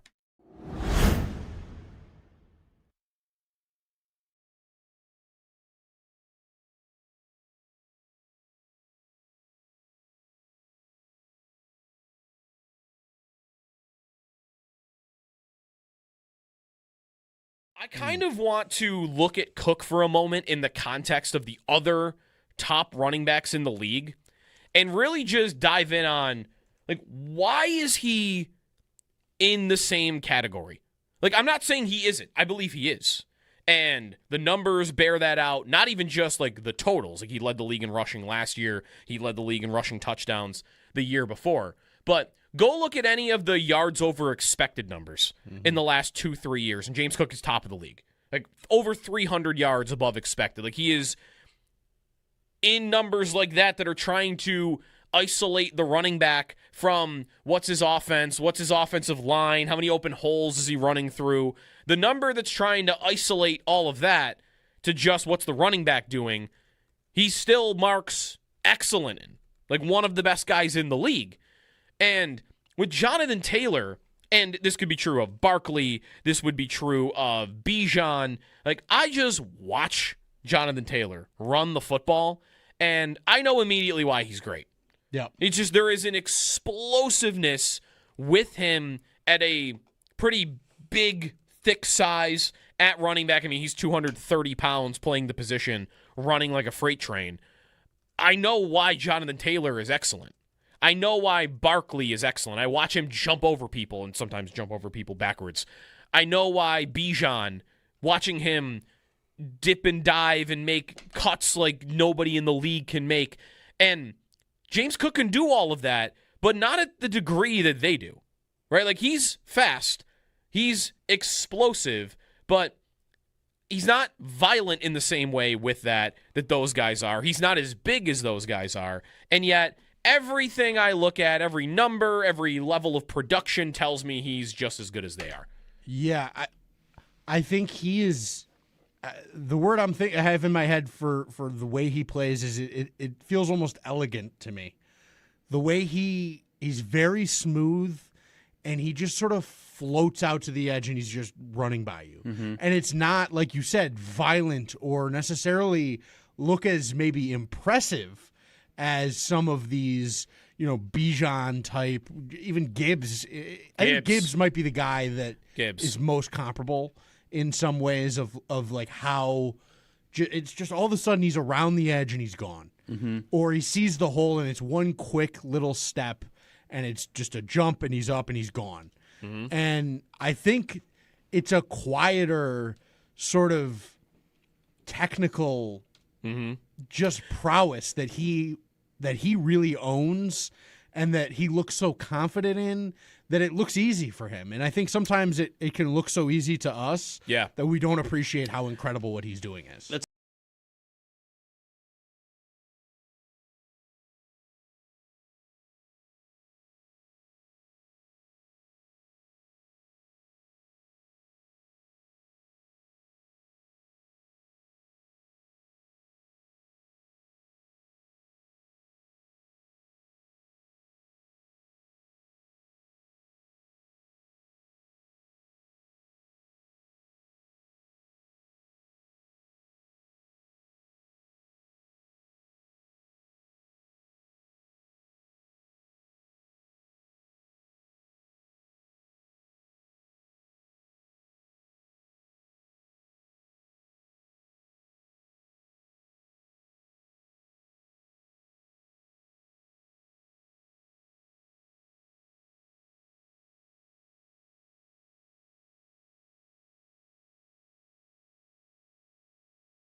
It's a travel day for the Bills today. They're heading to Cleveland for a joint practice with the Browns tomorrow before playing them in preseason week 2 on Saturday.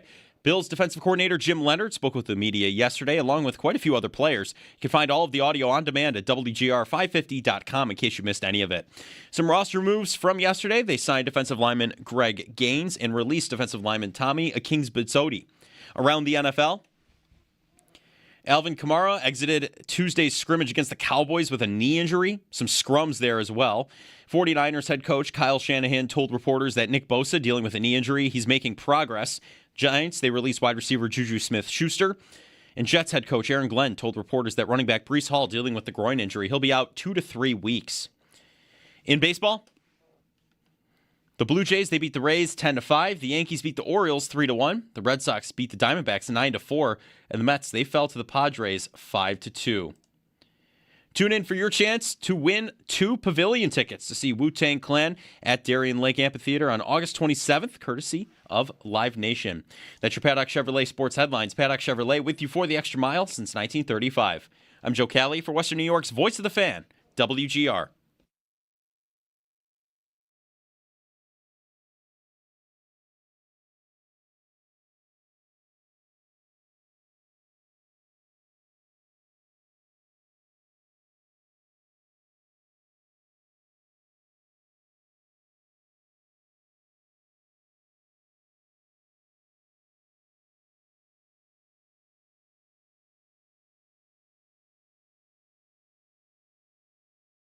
I've hung around like other teammates, so like more so my teammates, but just kind of seeing them in action, like how good they are on the field, like I remember one of the plays, like Josh is like play action fake, rolling stiff onto one dude, jukes another guy, stiff on another one, throws a touchdown. I'm like, all right, well, I guess I'm probably not going to be punting today. But just like taking it all in, like the atmosphere was awesome. Tommy Doman, one of the Bills punters, who did not get to punt on Saturday. Hey, if you're having a punting competition, I guess you could just do it in practice, but you might want to do it in a game. With a third preseason game, they still haven't punted. They got a punting battle here. Fourth quarter, would you just punt on third down? Hey, Pittsburgh, we're going to just punt here. You have fans paying money for tickets that might not be very happy with that. But, yeah, I would imagine it is something to just be a guy on the bottom of the roster like that. You don't even know if you're going to make the team, and you're just hanging out and you're at practice, and Josh Allen's on your team every single day. So we'll see who wins that battle. 803-0550 is the phone number. We've done some NFL Top 100 today. I want to do more of that later. Mahomes on the list, dropped a lot from where he was a year ago. We also were talking fair food earlier and the go-tos of fair food. We did not really get into the craziest fair foods. I mentioned there was a red, white, and blue pizza, dessert pizza, that I saw at the Erie County Fair yesterday. Oh, yeah. I got a list of the craziest fair foods in 2026. Oh, no. boy. Okay. Around the country. I wonder if any of these are featured at the Benson Family Circus. Oh. What are they doing there? You know, carnivals don't always get, though, They don't get the crazy fair foods. Right? Yeah, I feel like The you need, performative big, fair foods, You yeah. need the state fair or you need the big county fair. I think you need that. So, I got a couple here. You tell me if these are something that you would try or stay the hell away from. Okay. Starting with, at the Minnesota State Fair. Very famous. Minnesota State Fair is? Very famous. Is it really? For food? Oh, yes. Okay, I did not know that. Very, very famous. This is one of your I think it's the YouTube biggest- ventures? You just knew No, this? I played. He's a big YouTube in fair guy. New Mexico, most of my teammates were all from Minnesota, and they would talk Okay. about their stupid state fair all the time. All the time. Enough about the state fair I already. don't We care get it. about your state fair, guys. I'm sorry. Well, this year they have a pickle pie. Dessert features a pie crust filled with a creamy blend of chopped pickles, pickle juice, and cream cheese, topped off with a savory whip frosting made from ranch dressing gonna vomit. and hot sauce. I'm gonna vomit right now. Hot take. I mean, like, that doesn't sound. It could be a lot worse. I'll see you guys later. Pickles. I cannot even be in this Pickle conversation. juice, cream cheese. The frosting is made from ranch and hot sauce. You ever put dill in cream cheese? I almost just swore. We're not off to a great start. No, we're not. That sounds like I love pickles, and that sounds like Not enough. the worst thing I could ever put into my body. The hot sauce is a little much on Now, top. I wonder if this is you buy the full pie. Are they handing out slices of the pie? Do they deep fry this pie? I don't see any mention of that. Okay. Maybe I'm there's an option. legitimately nauseous. I would not try the pickle pie. No. I like pickles, but not no. How much would you have to like pickles to try it? I would just try it to try it. That's a random thing that you're not going to get that anywhere else. That's like, I'll try a bite if you could buy a slice, and everyone tries a bite. Speaking of pickles, at the Iowa State Fair, the Cajun Cluck and Chaos. Okay. See, this sounds better. Cajun style chicken sloppy Joe Okay. on a buttery brioche bun, loaded with sweet pepper, coleslaw, and spicy pickles. We good so far? I don't love peppers, but fine. Okay. Yeah, I'm there. Topped with a skewer holding a pickled egg and a cloud of lime-infused pickled cotton candy. What's with what? Is this a prank? Are you guys pranking No, this is me? real. Are you sure this isn't Big Dumper 3.0? Are you sure this is real? This is at iowastatefair.com. This is on the page. This is their iowastatefair.org. Everything What's sounded, new food and drinks? Yeah, here it is. Everything sounded okay. The pickle until cotton candy might be interesting. It does look like a Interesting. normal sandwich that What just is that? has a weirdly placed cloud of pickle. Big piece of cotton candy on top of it. I'm going to eat the sandwich and just throw the weird pickle cotton candy away is what's going to happen here. That sandwich sounds great. I'm in. Just dump Thumbs the up. cotton candy. Yeah, I don't need to. Yeah. At the State Fair in Texas, Oh, this one's going to be crazy. Fletcher's Chocolate Corny Dog. Chocolate. So what we have here is a stick of chocolate fudge, hand-dipped in corn dog batter and deep fried, then drizzled with vanilla icing and raspberry compote. Compote. Yeah. Compote. Thank you. You lose me. I really with- wanted to make that French Canadian for some reason. I get Yeah. it. You lose me with the corn dog batter. It should be pancake batter. Or whatever, like funnel No, cake I batter. don't mind that. It's a little savory, Savory? in there. That's going to be good. That's Okay. good. I like that a lot. I'm Okay. a big fan. I'll eat that before I eat a real corn dog. What? Really? Yeah. It's A dessert. fried You would have a chocolate. dessert I don't corn know. dog before a regular Yeah. corn dog. Well, not like in time before, like before my corn. yeah. I'm just saying I would choose that over a normal corn Okay. dog. Any other crazy ones? This is one you might more expect. Also at the State Fair of Texas, there is a tater taco where the shell is made entirely of mashed tater tots and cheddar cheese that is fried until crispy. Okay. In Yeah. And Burger patty, onions, jalapenos. Oh, yeah. See, that's something I would expect. I'm getting down with that. We need crazier than that, though. I'm looking at the picture still of the sandwich that just has a stick of cotton candy on top of it for no reason whatsoever. That it's like it was made to just make this list. Like we're just gonna put this item on our good sandwich and hopefully get it on some weird food list. Probably. They succeeded, and here we are talking about it. So good job, whoever marketer did that. Go get your raise. What else do we got? None of these are all like, they're relatively crazy, but I got a cheesecake that's wrapped in matcha cookies somehow. The Okay. dust of it somehow. Sure, yeah. None of these are. I don't Yeah, consider this like Berea Flamin' Bombs. Sounds awesome. What? I need these to be borderline controversial. That's Just what I'm. like the that's what first I two. want. The first two. I need somebody to be mad at somebody else, like I was about the pickle pie. There's a deep fried Coke at one of the fairs. Gelatinized Coke that they deep fry. gotta be- would be my guess. Coke Or syrup it's directly frozen. into the batter. Okay, so it's like fried dough, but with Coke syrup in the dough. Yep. Oh, okay. Well, good for you. That's cool. Um, It's got to taste good, right? At the Illinois State Fair, deep fried Jello. Yeah, no. Hot Jello doesn't sound appealing. Well, it might not be hot, but just the texture on texture. Yeah. You know what I mean? It's just goofy. I don't see that coming together at all. yeah. I think the pickle pie, and then this. I'm gonna tweet out a sandwich of this, or a picture of this sandwich. Yeah, I'm excited to see. Lime infused pickle cotton candy. Why is it pickle cotton candy? Also, Right. Is it something to do with pickles? Why is there a pickle pie? Isn't that the pickle Different is fairs, it's a pickle. right? This is Iowa. The year other of the ones? pickle, 2026. Who knew? I mean, we talked about how Brussels sprouts made a big comeback. That did come up. You're right. 8 o'clock, Sal Capaccio is coming up on the show. Stay tuned. Also, when we come back, New England is flirting around with some former Bills that might join up. That's next here in WGR.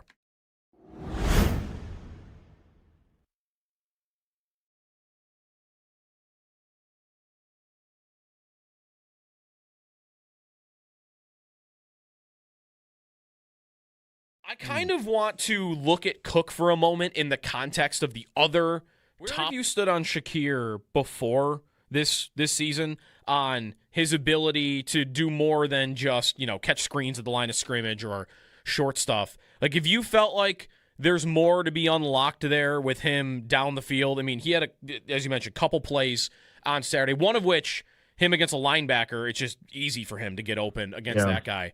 Do you feel like there is more there, even though he's been in the league for a few years? Oh, absolutely. It certainly wasn't what he was at Boise State. He was a lot more of like an Amon-Ra St. Brown player where there's usage over the middle of the field and on slot fades and, working down the field. And he kind of became this yards after catch specialist the last couple of years with the Bills. Even his first couple seasons, that wasn't what he was doing. He wasn't just a, dump and run type guy. He was making some big plays on the field. I think about that Chargers game where the Bills are going up against Easton Stick on the road against whatever that interim head coach, and the Bills kind of had to pull it out. And a big part of that was Khalil Shakir on a slot fade down the field. I absolutely believe that's within his skill set, and I think it's been more of a product of the overall infrastructure of the offense and kind of what they lacked on the perimeter that made Khalil really an extension of the run game for the most part over the last couple of seasons. And I've been encouraged with Joe Brady's messaging about, every year can't look the same, et cetera, and Khalil Shakir talking about what he's been intentionally working on, and then that showing up in practice and games to this point, it feels like the role is going to be really different. And I mean, his average depth of target last year was like 3.7. I think you can probably at least double that this year. And I think it's going to be a really new look player. And my vibe on him has been, I think we're forgetting about him. I think it's so much conversation about DJ Moore and Dalton Kincaid's health and Keon Coleman's development and, can Josh Palmer matter and can they throw the ball more to the running backs? It's like, don't forget about 10. Josh Allen likes throwing the ball to him, and I think he's he's in a better situation to be optimized at all levels of the field. And just don't sleep on 10 this year. I think Khalil Shakir is going to have a big season.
Sal Capaccio when we come back in the break. Nick Kyrgios tested positive for cocaine. He's out of Wimbledon.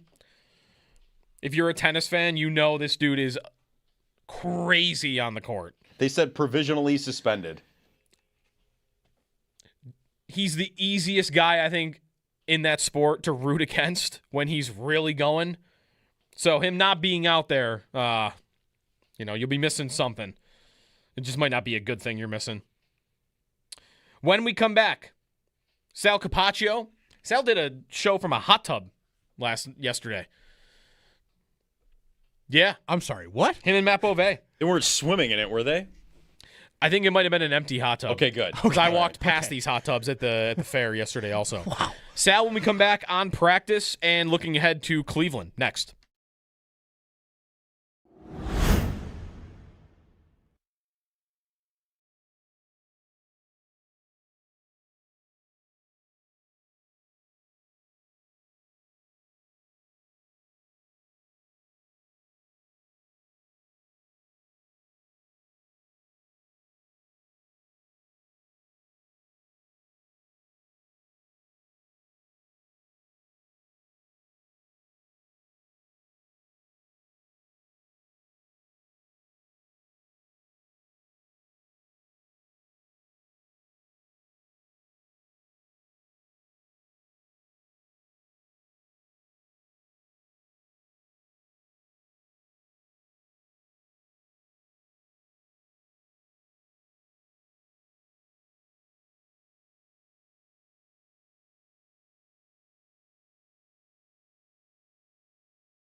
Travel day for the Bills today as they're heading to Cleveland for a joint practice with the Browns tomorrow before playing them, in preseason week 2 on Saturday. Bills defensive coordinator Jim Leonard spoke with the media yesterday, along with quite a few other players. You'll be able to find all of that audio on demand at WGR550.com. Some roster moves from yesterday. They signed defensive lineman Greg Gaines and released defensive lineman Tommy Akingbasoti.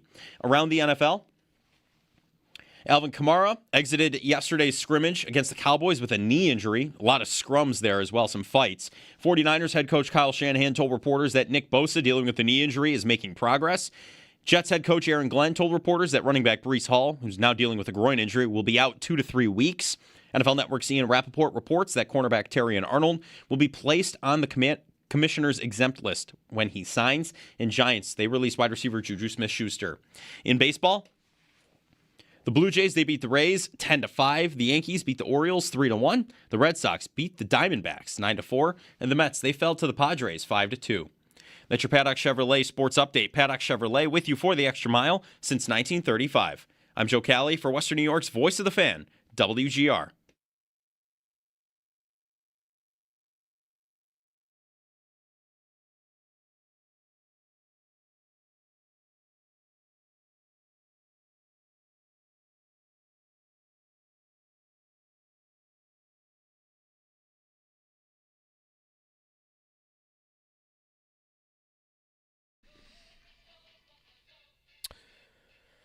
Good morning. It's hump day.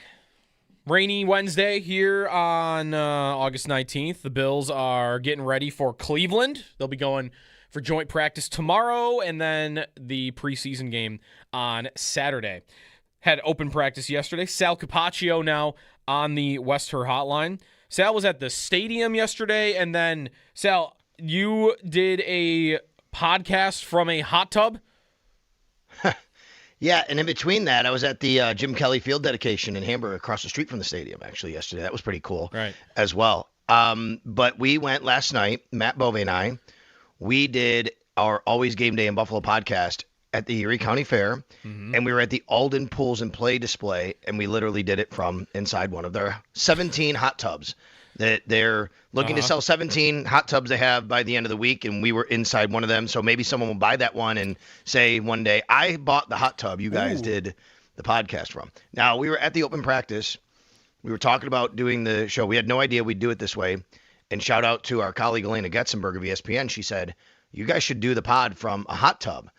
And I'm like, I'm not thinking straight. I go, Elena, like, how would we put our equipment in there? In like, a we full have hot equipment. tub. She's like, I'm not talking about with the water going in the hot tub. Right. So anyway, we get there. We're trying to figure out the best spot, and they have really awesome stuff. The play sets are all set up. I'm like, yeah, we could sit at this table or whatever. And Matt's like, oh, no, we're leaning into this bit. We are getting in that hot tub. And we did it. It was great. It was fun. People were walking around. Joe, like, you know when you go to the zoo and you look at the animals and they're kind of looking at you, you wonder what they're thinking? Yeah. Now I was on the other side of that yesterday, to be quite honest with I you. noticed People that. walking by going, look at those guys in there. What are they doing? They're idiots. People's You know what I mean? faces walking behind you was one of the funnier parts of Yes. the show. Some people, were That's were great. laughing at other people like, what is happening? Like, they're doing a live show from inside an empty hot tub? You're right. You couldn't. Is there a way to do it without the water? You'd have to workshop it, right? Because like, doesn't Kevin With Hart? the water? Yeah. Doesn't Kevin Hart do a show like from ice baths? Cold plunges, yes. Okay, that's a little easier maybe. Yeah, 'cause I they're mean, smaller. I'm not risking that. I don't know. I have my podcast equipment. You know, it was sitting on my lap because we're in a hot tub and I had to do something with it. So I'm like, we can't have the water on. But shout out to Alden Pools and Play. They were great and to help us set it up and be a part of it. And the Erie County Fair, they were awesome and really having us out there. So that was very, very cool. Is a hot tub, by the way, comfortable to sit in when there's no water in it? I guess you guys were in there a while, so it can be. Yeah, it can be. Right. I actually own a hot tub at my house. There's two like seats on one end and there's a bench on the other. Right. And you can sit on the bench, you can sit on one of the seats, and they kind of go a little bit deeper, and you can put your head back. So yeah, it kind of depends on which hot tub. So go on out there today. They're still selling all those hot tubs. Maybe you get the one that we were doing the show from, and it was great. We talked Bills football. People came up. We had a speaker. People were listening to the show, and they'd come up and afterwards talk to us about some of the things we said about the Bills. So that part was cool as well. I mean, it was a podcast. And by the way, I mean, aside from doing it from the hot tub, people can obviously watch it, see us in the hot tub at my YouTube page at Sal Sports, but you can listen to It's Always Game Day in Buffalo. We did a full hour, talking Buffalo Bills football. Did you get any fair food while you were there yesterday? We've talked a lot about fair food this morning. What's your go-to? Okay, so I did not yesterday. I'll probably go to the fair on Sunday. I was talking about this with Jan and Max. Like, I got to go to Cleveland today. And they haven't been to the fair yet this week, and our schedule's a little packed because of everything going on. So I said, when I get back from Cleveland after the game, Sunday this coming week is the last day at the fair. That'd be a good day to go. So I think we're going to try and go Sunday. And yeah, I mean, I have to, for me, I'm just kind of traditionalist, the Italian sausage, the fried dough, those kinds of things, right? All that other stuff that starts to, you're reading off, the crazy sounds stuff. Really incredible, but also I would totally regret it in like an hour and a half after eating it. You know what I mean? You're not trying the sloppy Joe with cotton candy on top of it? I could. I would. I'm down for trying any of it. I am down for trying any of it. But the problem I have is if I buy it, I feel like I got to eat the whole thing. And then that's going to be, that's not going to make you feel great for the rest of the day.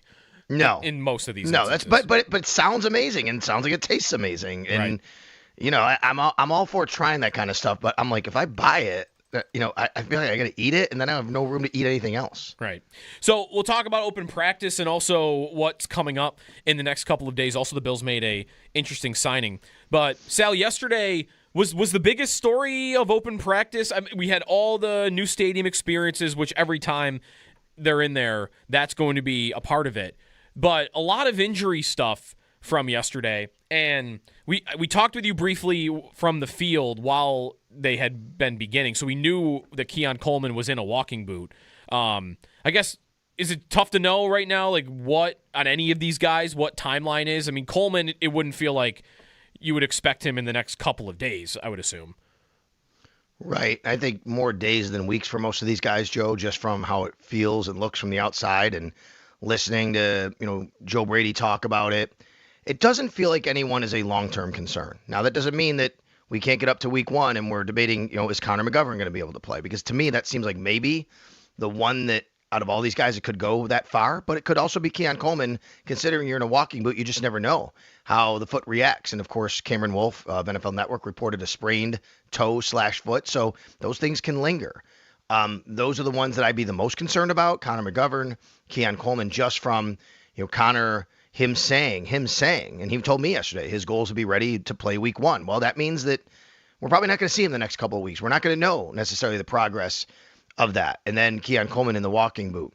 The other guys, anytime guys get banged up and nicked a little bit, right now they're being a little precautious, but as we get closer, another week of preseason here, final preseason game next week, you want to start to see these guys in the field. And if not, then questions start to be raised. So yeah, I think that more of the collective right now is the concern, not the individual, if that makes sense. Right. So Hairston, wondering about him because he had the injury last year at camp. He had the injury at the end of the season. And his frame, I mean, you might have wondered when they drafted him about what's availability going to be like. Can he make it in the NFL playing a full workload because he's a smaller corner?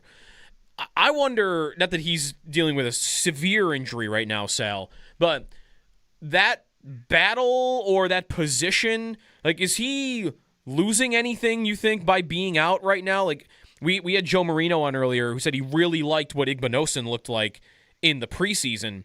I don't know how much hype there's been about him in training camp, and that's also really it, right? Like, I don't know that anybody else has been rotating in with the ones in Hairston's stead absence other than Igbinosun. So, I don't know. Do you feel like he still, even though he's not available right now, would still be the lead dog there? Yeah, I do. I don't think anybody's taken charge there other than him when he's healthy. Yeah, Davison Igbinosun has had some nice moments. There's been other moments where he struggled a little bit, but more so the availability of Max Hairston would maybe give him that opportunity. I actually think Kenai Walker has challenged Davison Igbinosun. I mean, he had a great play on Saturday against the Panthers, and I don't think he's ahead of him on the depth chart. He's an undrafted free agent. They drafted, like it or not, I know coaches say it doesn't matter and organizations say it doesn't matter. IGB is a second-round pick. You have an investment in him. You want to see him play, and you did that for a reason. You believe he can play. So he would naturally be the next man up in this situation. I don't think that Max Hairston is in any danger of losing his starting job if unless he just isn't available. Then I think that could start to happen. But certainly as the season goes on, you see the wear and tear. Let's see where the body is. The availability can be a concern. It doesn't have to be. Let's remember, last year he got hurt. Wasn't because of his frame, Joe. It's because he had a bad cut during a drill on a knee, right? You know what I mean? Mm-hmm. Like, it wasn't because he was getting physically beaten up. His offseason through 2 years, up to now, has reminded me a lot of Cole Bishop's first 2 years. Mm-hmm. Cole Bishop missed a lot of his rookie year. And because of that, when he did go in, he could play only sparingly, and he wasn't totally set on the offense because by the time he was ready to play, you're not scheming anymore. You're game planning. You don't have time. Then last year, Cole Bishop missed a couple of weeks, I think, during the preseason and training camp, and everybody said the same thing they're saying about, and we are saying about Max Hairston now. But then Cole Bishop played 17 games last year. He started them all. Mm-hmm. So I don't want to write the book on Max Hairston as far as injuries. This has been a year and a half. He's dealt with some things. He's out there now, but let's see where it goes over the next few weeks, because certainly if he isn't available, that's going to open up the door and opportunity, and then we have those conversations. But I think he has every opportunity to still be available here. Right. And by the way, he is available right now. Like, part of this is that that's right. He came back. He was back. And on Cole the field Bishop. yesterday. They both came back, speaking of him. Right. Right. So the secondary is looking a lot healthier than it was even just a couple of days ago. Well, I mean, yes and no. C.J. Gardner-Johnson is still out. Right. And then we have a new one, which is Jalen Kilgore missed practice. Right. So, you swapped out. You got two back. One is still out.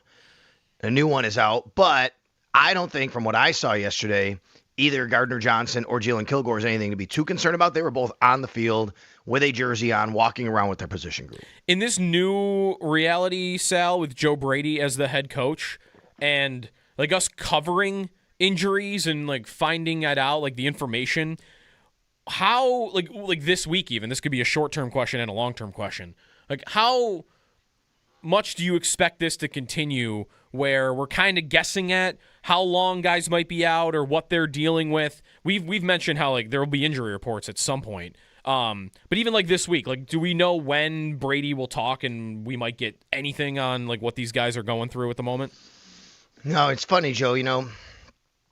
All coaches are they're all different when they talk about injuries, but we know football coaches, like any other coach in any sport, isn't going to reveal a lot.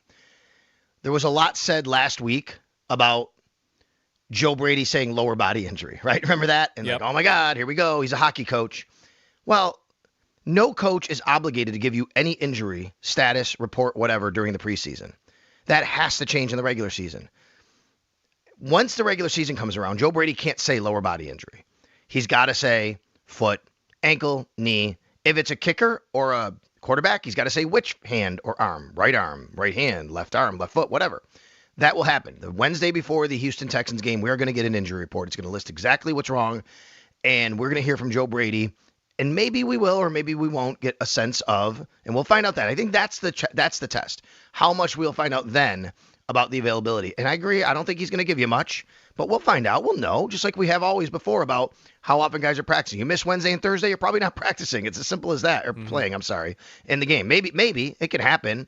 We'll see about that. I think he's going to keep it close to the vest. The other thing about this, Joe, is I do think after 3 weeks here of camp and preseason, there seems to be a very clear direction by this new regime to be a little bit, maybe I'm going to say less physical, keeping guys a little more healthy, laying off guys a little bit than maybe what we've seen in the past under Sean McDermott. It feels like, because of like I said a little while ago, the collective of injuries is pretty big. But didn't Joe Brady even say if Skylar Bell, if it was a game, he'd be practicing and maybe playing, right? Like, and he didn't even practice yesterday. I just think that we're going to see some of that up until we get to week 1. Speaking of Bell and that position, while we're on injuries, Thursday, it's the joint practice. Saturday, it's the preseason game.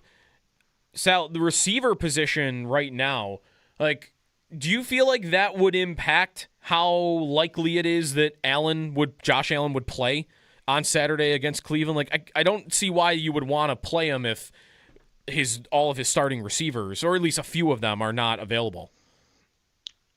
I just wonder if Josh Allen would play at all anyway, regardless, even if everybody's available and healthy. Mm-hmm. You definitely don't want your quarterback out there if your starting offensive line isn't healthy. That's number one. And then it goes to starting receivers. There could be an argument that you want to get him some reps with some of the other guys, but I agree. Generally, you're going to want him out there throwing to the guys that, are going to be able to get open for him and not have to hold on to the ball and you could trust and all those kinds of things that go into it. So yesterday, Joe, DJ Moore did practice, but he didn't do any teamwork. He didn't do 11 on 11. He wasn't with the offense. That's number one. Khalil Shakir didn't practice. Could have been a vet rest day. Didn't seem like anything is wrong, but we don't get that information. So going to assume that could be the case. That's 2. Keon Coleman has the walking boot. He didn't practice. That's 3. Skylar Bell. He didn't practice. That's 4. The only receiver available from your presumed top 5 was Joshua Palmer. With the starting offense yesterday, Joshua Palmer, in a rotation in some capacity, was with Ja'Cory Macklin, Steven Gosnell, Mecole Hardman, and Dante Pettis. I don't know what that looks like for the rest of the week, but if they go to Thursday and have joint practices against the Browns, and that's what Josh Allen's working with, we're going to now, granted, joint practice, you could put a red jersey on the quarterback, you can't hit him and things like that, right? But that's going to be interesting. And then you get to Saturday, I can't imagine you'd want Josh Allen put in that situation. But to be honest with you, I don't know if they want Josh Allen playing the rest of the preseason anyway, just considering how last week went, both for good and the fact that he, got touched a few times. Right. These joint practices, by the way, I don't know if you've seen a lot of the videos. There are fights all around the league in these joint practices, which, you should expect something, right? Like, even if it's not like I don't know if you saw the video of the Saints-Cowboys one. Like, that was a full-on brawl with a suplex and a helmet being thrown. Like, I'm not sure. I haven't seen it. I've heard about it. I got to go look at it now. Now, but Joe, I have been at these joint practices. The Bills have had, since I've been covering the team, they've had 4, I think. Boy, Browns came here. Bills went to Panthers. Bills went to Steelers. Bills went to Bears. I think 4, right? There have been a few minor scuffles along the way. I don't remember anything crazy happening in any of these. So, yes, we see these videos, and that is true. That can happen. There's no doubt about it. But I just think that there's too much made of people saying it always happens at every one of these. In fact, I was reading Armando Salguero, was it maybe saying, or no? I'm sorry, no, it was Vinny Bonsignor. Vinny Bonsignor said, I think Raiders and Texans are doing this right now. And he's like, no, it's been great, actually, been productive. They've had nothing of this. You don't have to have that. It can get out of hand. You don't want it to get out of hand. You have to have the messaging. The messaging's got to come from both head coaches. That this just can't, that's not acceptable. Fights are going to start to break out, but we got to separate them as quickly as possible. You got to help your teammates get out of them. We can't let that go on too long. Now, that said, Joe, you got 2 first-year head coaches doing this. These guys have never been in charge of a situation like this. Todd Monken and Joe Brady. And we had Jim Leonard yesterday saying the number one thing he wants to get out and see from his defense is physicality. And then he said it's a good time to talk some crap. He didn't say crap when you normally wouldn't. So this is going to be intense. And I wouldn't be surprised if some things break out, right? But that's got to be on everybody to police themselves. Yep. Yeah, he did not say crap because Joe Kelly had to be quick on the trigger there on that one yesterday with Jim Leonard. Yeah. So, Sal, while we're on kind of going forward here the next couple of days, the Bills make a roster move yesterday, signing Greg Gaines to the defensive line, and he's played a lot in the league, like really every year going back 5-6 years at this point. Like, he's had some role on the defense that he's been on. How do you view that signing, given that the Bills were dealing with a suspension at the position? So is it as easy as, one guy's going to be unavailable, so we needed somebody else? Yeah, I think that could very, very well be kind of what they're thinking at the bottom. Excuse me, at the bottom of the roster here. They don't. They're still maybe searching for a guy to play more of the true one tech. I don't know, or are they? Right? I mean, maybe they are, maybe they aren't. I just think it's interesting that the way the parts are flowing here and how they want to see things develop. And then you have, TJ Sanders didn't play the whole first half last week, and I asked Jim Leonard about that, and he just said they had 3 and outs, a few of them, and he wanted to see guys with different people. Like, I wonder what they think about him right now, right? I'm just thinking about the D-line depth, not necessarily 1-for-1 here with those 2 players. But I do think it's interesting how things are starting to develop along that line because, yeah, you're right. Federi Mathis, who, we know has done a nice job when he was in there last year, but now he's suspended to start the year, so they're not going to have him. And Deion Walker's playing really well. With TJ Sanders, what do they think about him? He didn't even play in the first half. You got Landon Jackson gaining the weight and playing a new position, essentially. You got Dwayne Carter coming off the injury. So I just wonder what they think about where all these parts fit. And it's not abnormal to just churn over the bottom of the roster at this point in the year and to kind of figure out and see who's out there. This is a player, like you said, he's been in the league for a little while. He's played 7 years. He started 34 games in the NFL. And 1 year, in back-to-back years, Joe, playing for the Rams, he had 4.5 and 4 sacks playing that position. Right, and he plays. From reading more about like what he's done, it's more. It's maybe how Deion Walker's being described right now, which is he'll play some of the 1 technique and some of the 3 technique, but he's able to do both. He when he was on the Rams, I mean, he didn't really come off the field in their Super Bowl run. His snap counts, those playoffs, was 82%, 97%, 96%, and then 90 in the Super Bowl. And I know like last year he was a little more rotational, but right, it's not like they brought in some draft pick that like, oh, they might have liked him in the draft a couple years ago and he hasn't really stuck in the league. Like they brought in a veteran that's played a lot of football. So 4th round pick back in 2019. I mean, he came out, it's a mid-round pick. He's played in the league. He has some experience crossing over different teams and defenses. He played for Tampa last few years.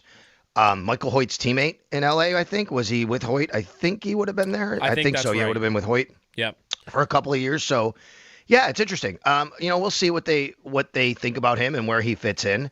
But I do think that spot, the D-line, we've talked a lot about it this offseason. I think they're still trying to figure out exactly what they want out of which guy in which spot. Last thing for you, Sal. We got into this a little bit after you were on the show yesterday on how many receivers we think they might keep going into the season if McCole Hardman is going to be their punt returner, because wouldn't they also want a receiver for other special teams duties? And then suddenly am I at 7 receivers? Like, I'm just wondering how the bottom end of that position might shape up, because I do feel like most years they're not keeping 7. It's 5 or 6 more often, I think. You don't have to have a receiver for that. You could, I'll give you a scenario. So you're talking about like a Shavers type of guy, right? Yep. Like a guy, like, okay, so, and I've said like Trent Sherfield could be that guy. But let's just say you keep, in your scenario, you're saying keep McCole Hardman, right, for returning? Yeah, as a punt returner, yeah. And then maybe use somebody, but he's not going to be necessarily running down as a gunner or whatever. Well, what if you want to keep Kenai Walker and he can be that guy? It doesn't have to be a receiver. Right. You can keep a 5th outside corner, right? And if that's your way to keep Kenai Walker, he can tackle people, run down the field. He's long. I wouldn't be opposed to that idea at all. Like, you could definitely have guys like that. It doesn't have to be a receiver. Mm-hmm. You like having the extra receiver because it just gives you more depth, but you can have more depth at outside corner. So I think a lot of that's on the table, Joe. It doesn't have to be a receiver. Mm-hmm. We'll see where it goes. I think right now I wouldn't be surprised if the team says, look, we want to keep Kenai Walker. We're not exposing him to waivers after the preseason he's had. Someone's going to snatch him up. Then you have Benford, Harrison, Igmanosin, and then you can keep Toriano Pride if you want, and Kenai Walker. But yeah, right. Or you could move on from Pride or put him on the practice squad. But he's a draft pick, you have an investment, so I think that could be the case. Right, that makes sense. How likely do you think it is that Hardman is their punt returner? I guess it's starting to trend that way now after what we saw on Saturday. But I still want to see. Joe, I remember 2 years ago, we were in this same spot, like, oh, who are they going to keep? They don't have a true punt returner, and we're talking about the numbers. And what they do? They went and traded for Brandon Codrington the week before the season started. Right. Yeah, I mean, like, I just think anything could be on the table. I think he was the returner right away. That's right, and you don't have to, like, fit him into a system. Just go catch the punt and return it, right? We're going right, we're going left, we're going up the middle. Right. Yeah, that makes sense. And Ray Davis did it on Saturday, but was it only the once? Yeah, the first one I think was Ray Davis. Okay. You still have Keon, but he's hurt right now, so you do have options there, I guess. So. Sal Capaccio on the. I got something for you, real quick. Yeah, go ahead. Can I? Okay, so yesterday I covered this Jim Kelly field dedication. Yep. Okay, it's really awesome. I did not realize, by the way, the dividing point between Orchard Park and Hamburg, and you grew up in Orchard Park. Maybe you know this. Big Tree Road, like literally divides it right there, right? Yep. So on the left side, as you go up Big Tree Road towards the Big Tree and towards Danny South, the stadium's on your left. On your right is Hamburg. So Orchard Park on your left, Hamburg on your right, just before the stadium. So right when you get to that dividing line, there's a brand new, they did this yesterday, it was awesome. I was out there covering it. A brand new regulation turf field at what they call Alumni Park, a playground area for kids. But it's now this regulation turf flag football field. They're going to use it for youth sports. It's awesome. And it's really cool. It's got Jim Kelly's Hall of Fame logo on it. I would invite anybody to go watch it and see it and take a look at it. They're going to be using that. So they had this ceremony for Jim, and it was not a coincidence that it was yesterday. Yesterday was the 40th anniversary of Jim Kelly signing his contract with the Buffalo Bills. Yesterday was. So that's why they did it. They had alumni there. Steve Tasker was there. Bud Carpenter, former trainer, was there. He spoke. Ed Rutkowski, former quarterback, county executive, was there. It was really cool. They did a lot of that. Paul Peck was the master of ceremonies. Anyway, Paul Peck made a statement. I'm like, that's really interesting. That's a good sports radio topic that I'm going to bring up to Joe. And I brought this up to Matt last night on the podcast, all right? Mm-hmm. I want you to understand now. I know you're too young. You don't know this. I know you know about Jim coming here. I was 13 when it happened. Yep. When Jim Kelly signed his contract for the Bills, it was wall-to-wall TV coverage. This is before the internet. Like, they had the Channel 7, 2, 4, they're all out there live with the plane coming in. Him on the tarmac, basically? Yes, he comes in, he gets off the plane, he's throwing passes. He gets in the limo, he's driving down the Kensington 33. People are on the overpass with Jim Kelly signs. All right. I mean, it was kind of in a weird way reminiscent of like the OJ thing, right? The chase. I mean, that's what people were doing because Jim's here. It's unbelievable. They take him right to the old Adams Mark. He does a press conference. Paul Peck said, debatably, August 18th, 1986 is the greatest most impactful one sports day in Buffalo sports history. So I think that's a good topic just to kind of think about. All right. August 18th, 1986, the day Jim Kelly signed. Paul said, debatable. I give Paul credit for saying, like, hey, I think you could definitely make a case for it. The most impactful one specific day in Buffalo sports history. Because that was the day that he decided he was coming.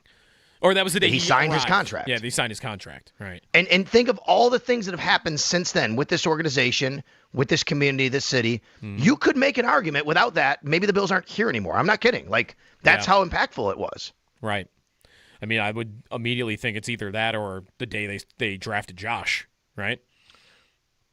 Well, yeah, for sure, but that's that. I don't know. I mean, Josh is 8 years in, but I mean, they haven't been to a Super Bowl, obviously, right? Think of the old stadium to a new stadium. Think of how many. I heard from former people in the organization who said, yeah, people don't realize like how.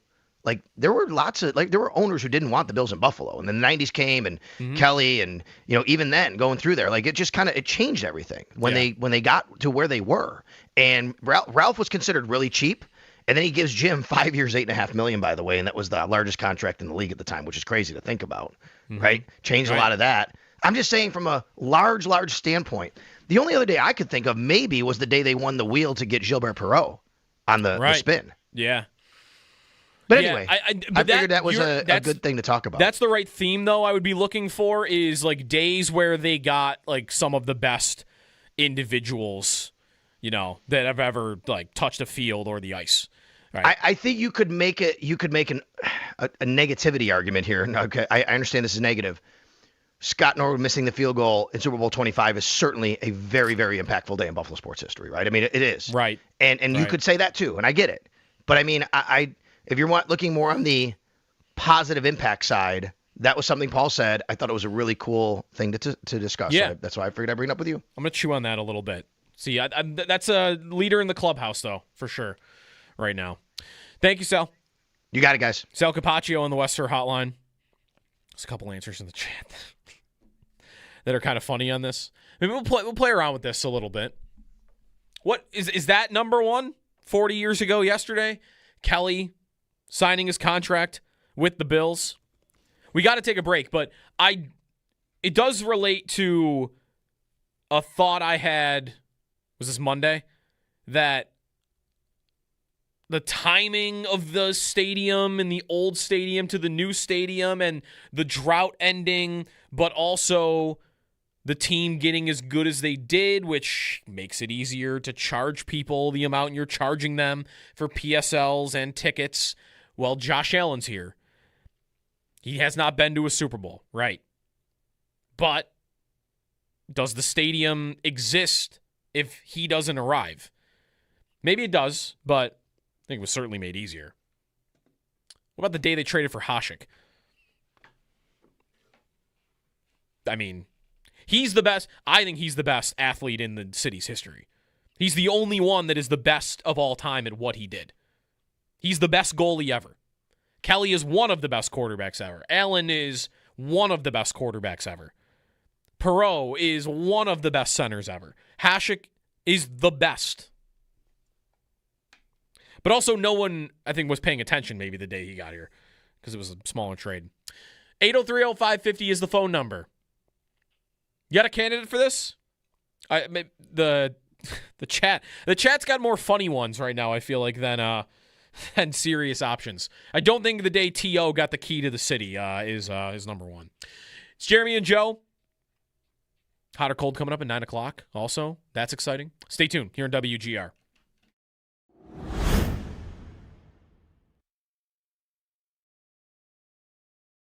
For more comfort. Now's the perfect time to make yourself comfortable with a new electric heating and cooling system from Belknap. In Western New York, summer and winter bring extreme temperature conditions. Make yourself comfortable with Mitsubishi electric heat pumps, designed to keep your home cool in the summer and warm in the winter, no matter how hot or cold it gets outside. Call Belknap today to learn more. I'm Gary Garfel, president of Belknap. We work on your schedule. We don't charge more for weekends and evenings. That's why we say, give Belknap a ring. Would you rather give up a second-round pick and who's a throw-in young player here? Keon Coleman. I was trying to find someone that wasn't him, but I guess you could pick him. Would they not Landon want receiver Jackson. help? Landon Jackson. Okay. A second-round pick in Landon Jackson for Vita Vea, who you will then sign to a long-term extension, which would be baked into the price. Like, you're not just getting a rental. Right. Or would you rather have the rental Vita Vea because the Bucks don't want to pay him, and he doesn't want to be there, and you don't want to pay him, and nobody really wants to pay him right now, $30 million a year. So you get him at a fourth, but he's only going to play 1 year for you. I mean, I asked myself, WWLAD, what would LA do?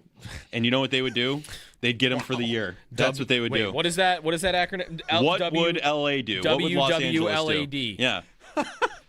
What would the Rams do? That's what I asked myself. All right. And I think they'd go all in on the rental. I'm serious. We're going to custom make a giant sign in here that's going to say WWLAD. We've been too scared to be the Rams in the past. I think it's time to embrace WWLAD. Forget the picks. The Rams would trade for him. Yes. The Rams would maybe trade for him if Aaron Donald wasn't on the way back, right? Not that they're the same player. I mean, or same position. You would think they might, yes, but WWLAD. That's how I got to operate here. I do agree with you. I would take the rental all day long. Yes. I think the Rams would take the rental. Right. Right. They did that with Vaughn. Yeah. They did that with Beckham. If you're really going for it, try and do anything you can in that one season. That's what I would do. I'm not sure there's an argument for the other way. For paying him? Yeah. The long term. Why? For a 35-year-old defensive tackle? Have fun with the term. Give me him for 1 year so I can win. Yeah.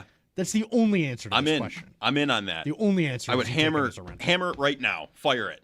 Bang. I don't know why you would ever decide to pay that guy a bunch of money. Especially with Deion if Walker you on the rise. Have the option. Mm-hmm. The reason he's not playing now is because he doesn't want to do that. Right. Yeah, he probably wouldn't. So he's not going to do that.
It's a travel day today for the Bills as they're heading to Cleveland for a joint practice with the Browns tomorrow before playing them in preseason week 2 on Saturday. Bills defensive coordinator Jim Leonard spoke with the media yesterday, along with quite a few other players. You'll be able to find that on demand at WGR550.com. Some roster moves from yesterday.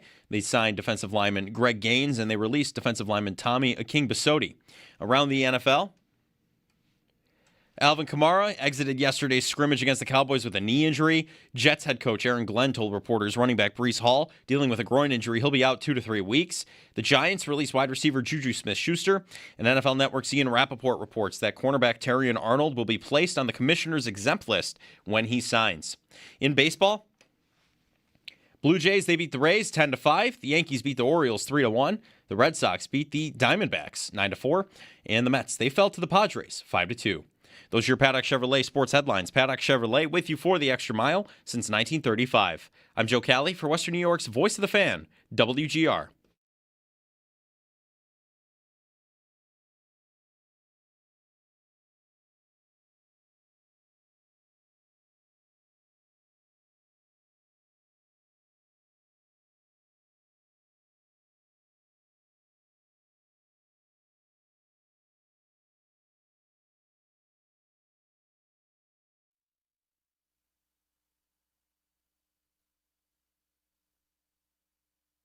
The Bills have been on the ropes for several seasons now. Attendance has slipped badly because the one-loss record is dripping in red paint. But suddenly, the warnings and portents vanished when on August 18th, the Bills announced that they had signed a young man named Jim Kelly, a quarterback with an $8 million arm. 40 years ago yesterday, the Bills signed Jim Kelly after the USFL folded, I believe. Notice a rattle in your ducts or a rise in your heating and cooling bills? If you do, give Belknap a ring. 0% financing. The cost of upgrading to a high-efficiency dual-fuel heating system is a breeze. Learn more at belknapheating.com. That's belknapheating.com. Is that the most impactful day in Buffalo sports history? We got a tweet in on this from Rob, who said he thinks it's the day that Terry and Kim bought the Bills. Because if they didn't, who knows where the team would be right now. I think that's an acceptable answer. I would agree. What about Golisano saving the Sabres in that too? 03? Like that was they were done. Yeah, they were done. The former owner had gone bankrupt. The league took the team over, and they were like going to move them. And Golisano stepped in and saved the team for 10 years and then eventually sold them to Terry and Kim. Yeah, Paul Allen wanted to buy the Sabres and move them to Portland, Oregon. Right. Like that was there. What a time. That could be it too. For me. That could be it too. I mean, Bon Jovi was obviously looking at the Bills, trying to buy the Bills. Right. Among other people. Right. Right. So that either one of those 2 days could definitely be it. Yeah. I think the Allen draft day could be it. Yes. I think Kelly signing with the team could be it. I think you have to look at it from the perspective of, I guess, like canon events, if you will. Like it sets these chain of events off, right? Like that's how I'm looking at it. Kelly getting signed officially sets off the Bills' kind of rise at that point to be, they go to the Super Bowl 4 times, they end up losing, but as we know. And then Allen sets up this generational run. There are plenty of times on the Sabres you could look, right, with Hasek, all of that. So I think there's a lot of contenders here. I think it's more than just Kelly getting signed. I really think it'll be tough to kind of narrow down, like to pick one, if you will, It almost makes me feel like that the Kelly one almost should be it because it predates most everything. Of these other ones. Yeah, most of them. them. And without that, then you don't probably get Pagula buying the Bills when he did, or Allen on the Bills, because the Bills never are the Bills. They leave, and so it almost feels like just whatever the first one you can come up with is probably the answer to this question, which it doesn't need to be wrong, but I think makes it maybe less fun to debate.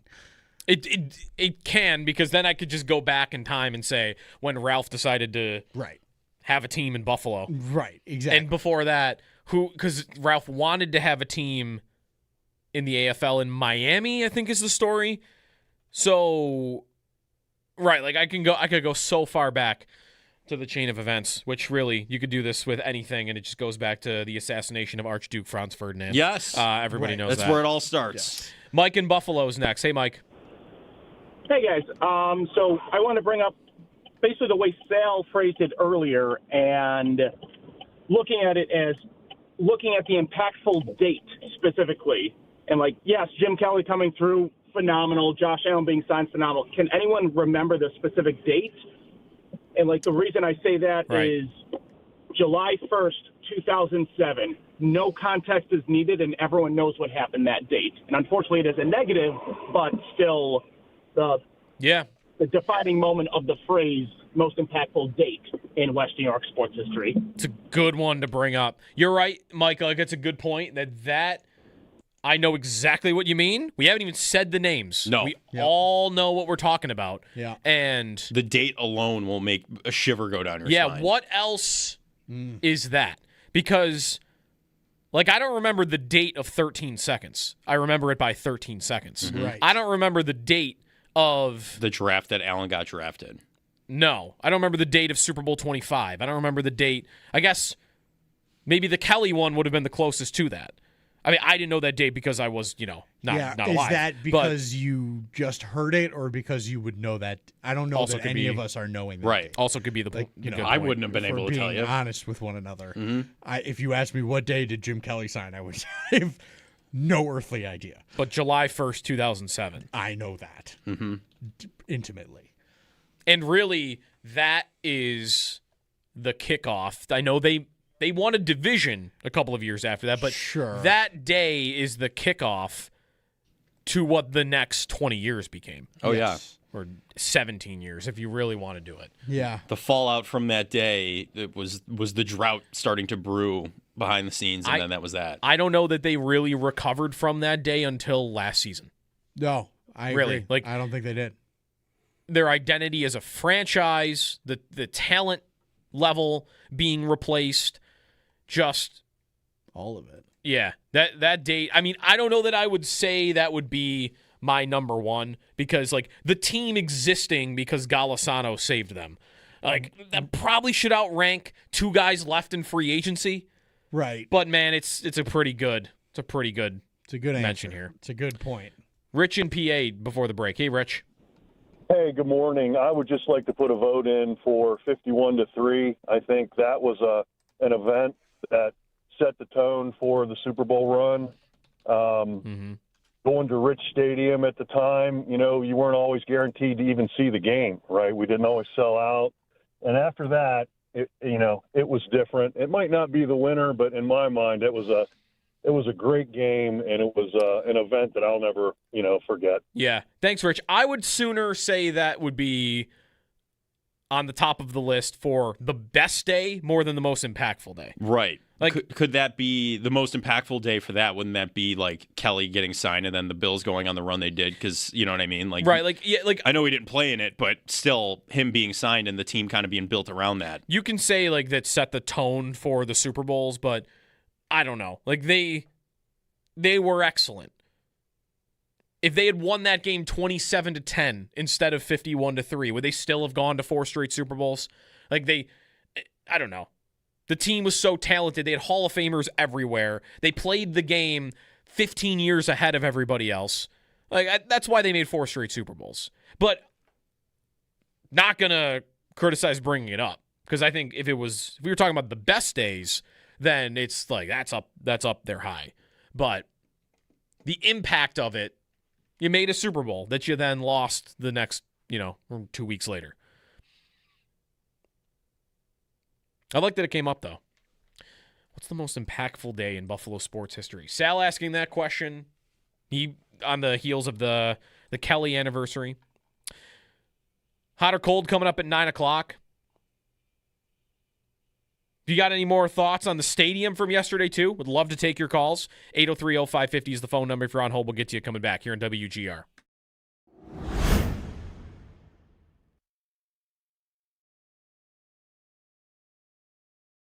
So Hairston, wondering about him, because he had the injury last year at camp. He had the injury at the end of the season, and his frame, I mean, you might have wondered when they drafted him about what's availability going to be like. Can he make it in the NFL playing a full workload because he's a smaller corner?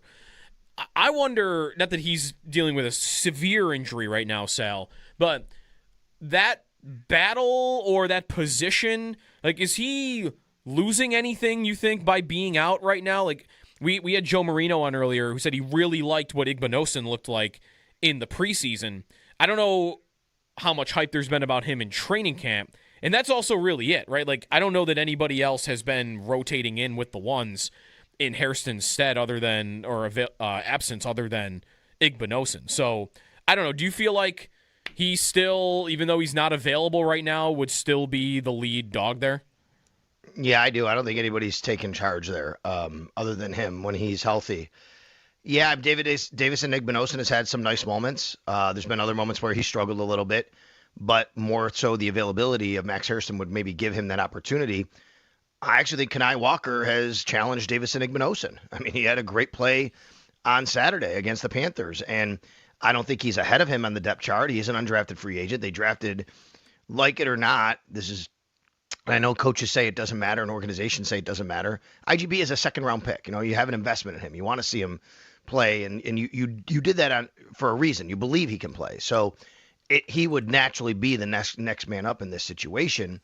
I don't think that Max Hairston is in any danger of losing his starting job unless he just isn't available. Then I think that could start to happen. But certainly as the season goes on, you see the wear and tear. Let's see where the body is. The availability can be a concern. It doesn't have to be. Let's remember, last year he got hurt. It wasn't because of his frame, Joe. It's because he had a bad cut during a drill on a knee, right? You know what I mean? Mm-hmm. Like, it wasn't because he was getting physically beaten up. His offseason through 2 years, up to now, has reminded me a lot of Cole Bishop's first 2 years. Mm-hmm. Cole Bishop missed a lot of his rookie year. And because of that, when he did go in, he could play only sparingly, and he wasn't totally set in the offense because by the time he was ready to play, you're not scheming anymore. You're game planning. You don't have time. Then last year, Cole Bishop missed a couple of weeks, I think, during the preseason and training camp, and everybody said the same thing we are saying about Max Hairston now. But then Cole Bishop played 17 games last year. He started them all. Mm-hmm. So I don't want to write the book on Max Hairston as far as injuries. This has been a year and a half. He's dealt with some things. He's out there now, but let's see where it goes over the next few weeks.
Pat McAfee's been added to the Monday Night Countdown panel.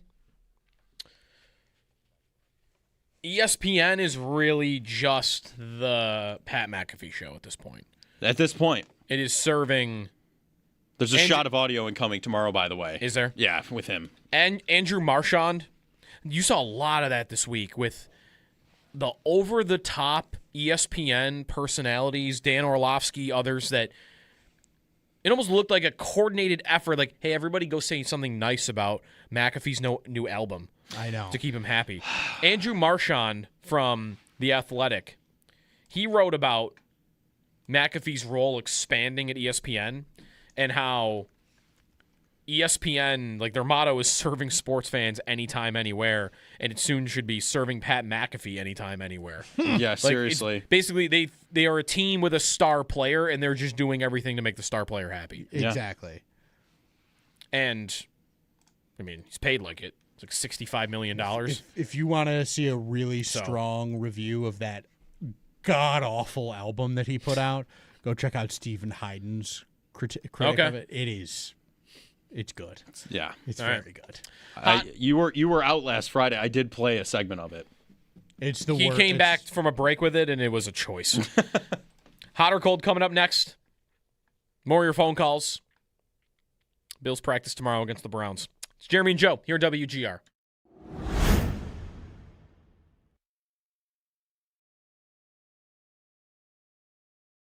For more comfort, Now's the perfect time to make yourself comfortable with a new electric heating and cooling system from Belknap. In Western New York, summer and winter bring extreme temperature conditions. Make yourself comfortable with Mitsubishi electric heat pumps, designed to keep your home cool in the summer and warm in the winter, no matter how hot or cold it gets outside. Call Belknap today to learn more. I'm Gary Garfel, president of Belknap. We work on your schedule. We don't charge more for weekends and evenings. That's why we say, give Belknap a ring.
Travel day for the Bills today as they're heading to Cleveland for joint practice with the Browns tomorrow before playing them in week 2 of the preseason on Saturday.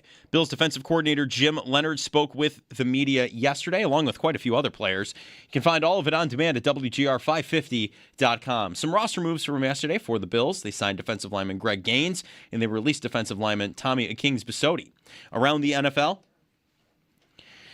Alvin Kamara exited yesterday's scrimmage against the Cowboys with a knee injury. The Giants, they released wide receiver Juju Smith-Schuster. 49ers head coach Kyle Shanahan told reporters that Nick Bosa, who's been dealing with a knee injury, is making progress. And NFL Network's Ian Rappaport reports that cornerback Terrion Arnold will be placed on the commissioner's exempt list when he signs.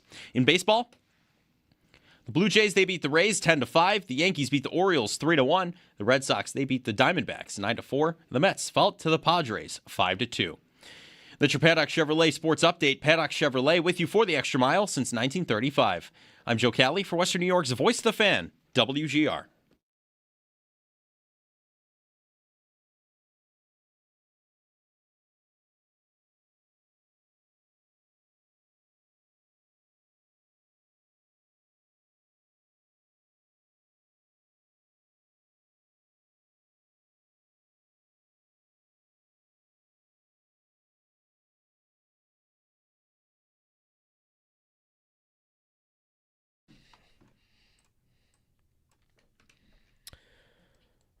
Hot or cold coming up here. After we do hot or cold, I was reading in the break about this Mark Walter story. Okay. The owner of the Dodgers, the Lakers, and Chelsea. Oh. Who is, like, the Lakers story is more about the kids, the Buss family, like, fighting about whether to sell or not. Mm-hmm. But the bigger story here might be this dude, billionaire, there's like federal probe stuff going on and like loans that aren't being paid, and he tried to get out of the best TV contract in sports early to get a lump sum so that he could pay off part of these loans. Yikes. And I didn't think of this until someone just pointed it out on Twitter, that this is the guy, he's the Dodgers owner. Yeah. The Dodgers have over $1 billion of deferred payments to players, deferred money down the road. Like, they have $680 million owed to Ohtani that they don't start paying for like a decade. Right. And this dude's just trying to hit the ejector seat. He's like, I'm just going to give all these guys these money because I'm not going to pay them. Right. I'm going to sell the team before all that happens. Wow. Anyways, there might be more on that, but like, the Dodgers angle there is he? Did he know all along I'm going to sell the team? So why don't I just give all these guys all this money, but not until after I'm done? I'll kick it down the road to the next owner. Wouldn't that be a significant, like a hit on the value of the team? Yeah, like wouldn't anyone buying the team know that? It'd be like $1 billion. Right. They're going to be like, listen, I'm giving you $1 billion less than the team is worth because you didn't pay these players. Because you told Ohtani he's getting $600 million in 10 years. Right, from now me. Right. So I'm not buying the team for full price from me. Yeah. All right. It's the only way that's going to work. Anyways, hot or cold? All right. Got some football takes. We're pretty much back. The machine's churning, so it's pretty fun. We'll start out, though, a little on the looser side. I don't know if you saw this story, but Bengals rookie corner, Sire Wright, was offered the lead role in a movie that he couldn't pass up. So he has left the team. Really? Acting a cooler job than football player? Seywair, and then Wright, Wright. He is leaving. He left for a role in a movie he couldn't pass up. Do we know the movie? No. No. A lot of speculation it's a Spider-Man film or something like that. Some Miles Morales thought. Yes. Okay, but he is an actor? He's been in other He was in Space Jam 2. Okay. Yeah, like all of that stuff. And a couple TV series, I want to say. But wait a minute. A lead role in a movie. The lead role in a movie. He's going from Space Jam 2 to Spider-Man? Who knows? Maybe. He couldn't pass up the film. What other films are you not passing up other than the big budget box office? Right. What are you going to give up a possible football career to do? I also would be in a Marvel movie, probably. Yeah, that'd probably be it. I would like to know where this person was drafted. Undrafted. Mm-hmm. Okay. So he might not feel like he's got a great shot of having an NFL career. Right. Maybe he thinks like, I'm at a camp, but how many guys are at a camp that don't ever make a roster? Right. Hundreds. Yeah. Here's the. I think it doesn't have to be a big movie. I think it could be like a modest level movie. If you're getting a lead role, like let me begin my acting career, rather than he might know he's not going to make the Bengals anyway. Sure. Right. He might like call his agent and be like, yeah, you're probably not making the team. Like, all right, I'll take the movie. It's like making the team. What's that agent's life like? It's on the Well, phone. that's a good question. Is he the agent for both the football part of it and the actor part of it? I'll or bet, just I'll the bet he's football in part? an agency that has people entertainment on both sides. division Yeah, and because they're athletic. the big agencies like that have sports divisions, entertainment divisions, music divisions. Like it's a different. Yeah. That's So that's their gig. The take is he has 7 movie credits. Oh, he or does. credits on IMDb. Some of them are shows. Okay. And I have not seen any of them. Maybe the biggest one, you're right, was he played Darius James in Space Jam 2. So is that like LeBron's Did he play LeBron's son in the movie? Like the version of Bronny that's in the movie? He might have. He was in 15 episodes of Grown-ish. Yes. Never heard of it. Magic 85. 2 Broke Girls. Nope. Training Day. He did. He played LeBron's son. All right, so that's his big. He's been pursuing a football career. Maybe that's what's. Maybe Bit of he's both. passed on things. Would you take a big blockbuster action movie over an NFL career? Say you did get drafted. Say you actually had a chance at both, and it was like the role of a lifetime, or you're going to make an NFL team and get paid pretty well. Which one are you doing if you had the choice? I mean, acting's not as. It's not as likely to have bad concussion problems. Yes. No. Save your body. I would probably take the acting job if you're asking me. As cool as it would be to be an NFL player, That's really hard. How good of a player am I again? You're like, you were drafted. You're expected to make the 53-man roster. You're a starter. You're a starter. I would player? argue starter, but also the movie you're getting offered is like The Odyssey. like that kind of wait a movie. minute. Odyssey, I better be like a star quarterback. You'd be Tom Holland in The Odyssey. Speaking of The Odyssey, was Sean Avery in The Odyssey? Yes. Why Yes. is Sean Avery a Christopher Nolan guy? I don't know, but it's How did that happen? It's always awesome. Yeah. How he's in these Christopher Nolan movies, former NHL rat Sean Avery. How did that happen? We'll see Bizanet I soon don't know. enough. He was in Inception. He was. That's Like, right. He's been doing it for 15 years. I don't know how he did it. I have no idea. He probably yelled at Christopher Nolan when he was on a bike somewhere or something, because that used to be his thing. I think this is, though, in this one specific situation, this guy, I mean, if you're an undrafted rookie, like, what are your odds of making a team? Someone's offering you a lead role in a movie. You Take do that. it. You do that. You do that 10 times out of 10. I think it's. I'm hot on him taking that. Yeah, same. He's good. All right. Now into the full-blown NFL chatter. Years past, the AFC has been the conference, the power conference, you could say, out of the two. The NFC's kind of been, had a good team here and there, whatever.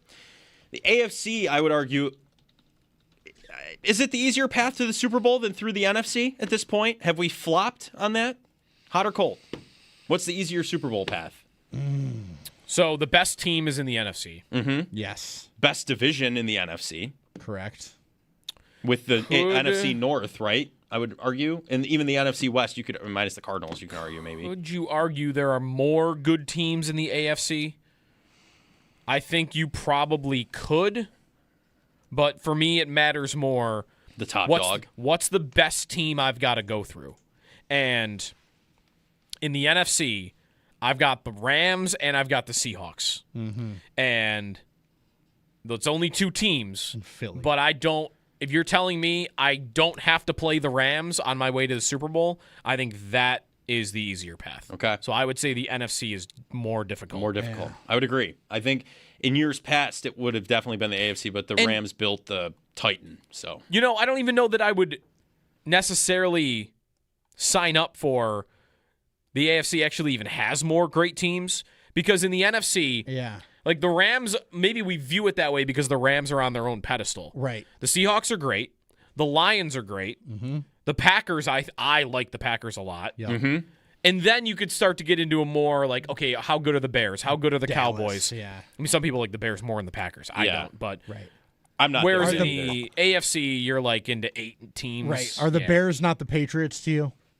It's very similar. Very They're similar. Very similar. Caleb Williams and Drake May, very similar. Good head coach, Mm-hmm. great young quarterback, got some good weapons going. The quarterback got better under the current new head coach. And then you've got, to me, Bengals and Detroit feel similar to me in some ways. I think Detroit's quarterback is not Joe Burrow. Goff is not that good, but I think they're good rosters with questions on defense. Right. And you've got, I think it's very comparable. I just think the top end in the NFC is better. I'm with you. I agree. Here's the biggest difference. In the NFC, you have one division that you absolutely know for sure. The team that's going to the Super Bowl is not coming out of that division. Yeah. The NFC South, that is not happening. Yes. In the AFC, team could win the AFC out of any division. That's true. Right? Yeah, West. If you believe Houston could do it out of the South, then I think you believe that there is a team in every division that could win the AFC. Well, even if it's not Houston, you're arguing the Colts from how they played last season, right? There are other teams, even if it's not the top dogs. And I think it would be Houston. It's a little bit, to me, I do too. quarterbacks versus roster, too. The AFC always just has they've got the better quarterbacks by a mile, but the rosters in the NFC are undeniably better. Yeah. Joe Burrow does not have a better roster than he doesn't have Jahmyr Gibbs. Right. He doesn't have Laporta. I think you've got the Titan quarterbacks on the AFC side, and then the really, really well balanced built teams on the NFC side. Yeah. And then you've got the Rams, which are both, because you've got the MVP quarterback and the best roster in the league. Right.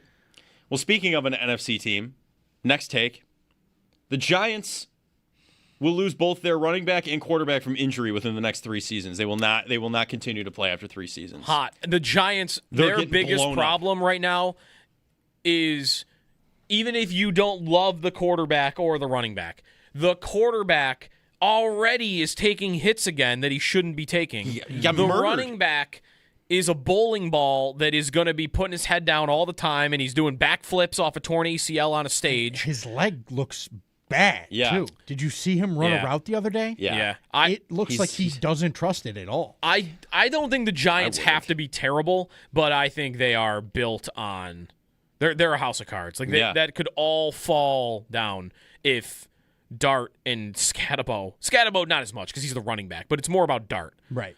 1, how good is Dart? 2, are you going to be available or are you going to be running recklessly all the time? I got to be honest with you. I like Jackson Dart when he played last season, when he wasn't getting killed on the field. I thought he was fine. I thought you could build a team around him and he might be okay. I look at this now, though, and he, in week 1 of the preseason, is out of the game for a period of time. This is just not sustainable. You're not gonna win anything like that. Yeah. I'll go hot on that also. Okay. The Giants also Harbaugh, not a Harbaugh guy. No. I'm not a Harbaugh guy. And man, their roster, Harbaugh carried this over from the Ravens.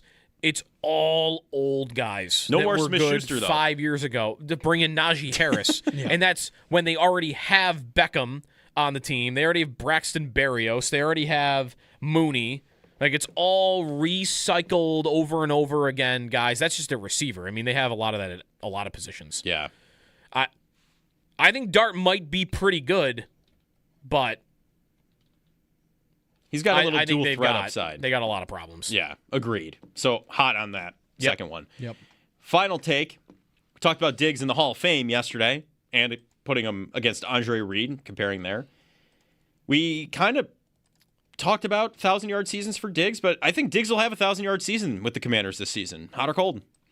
Oh, I said this week. I'm hot on this. Super hot. I think Jaden Daniels is going to throw the ball to Diggs 100 times. We talked about the tight end, Ertz, right? Where he throws over the middle to him. Diggs is just faster, and he's great over the middle. We talked about him yesterday, and someone mentioned on Twitter that his over-under is 555 yards. Over. And I immediately bet it. I would hit the alt on that and go 700, 800. That's what I would do, honestly. He is going to be their underneath option.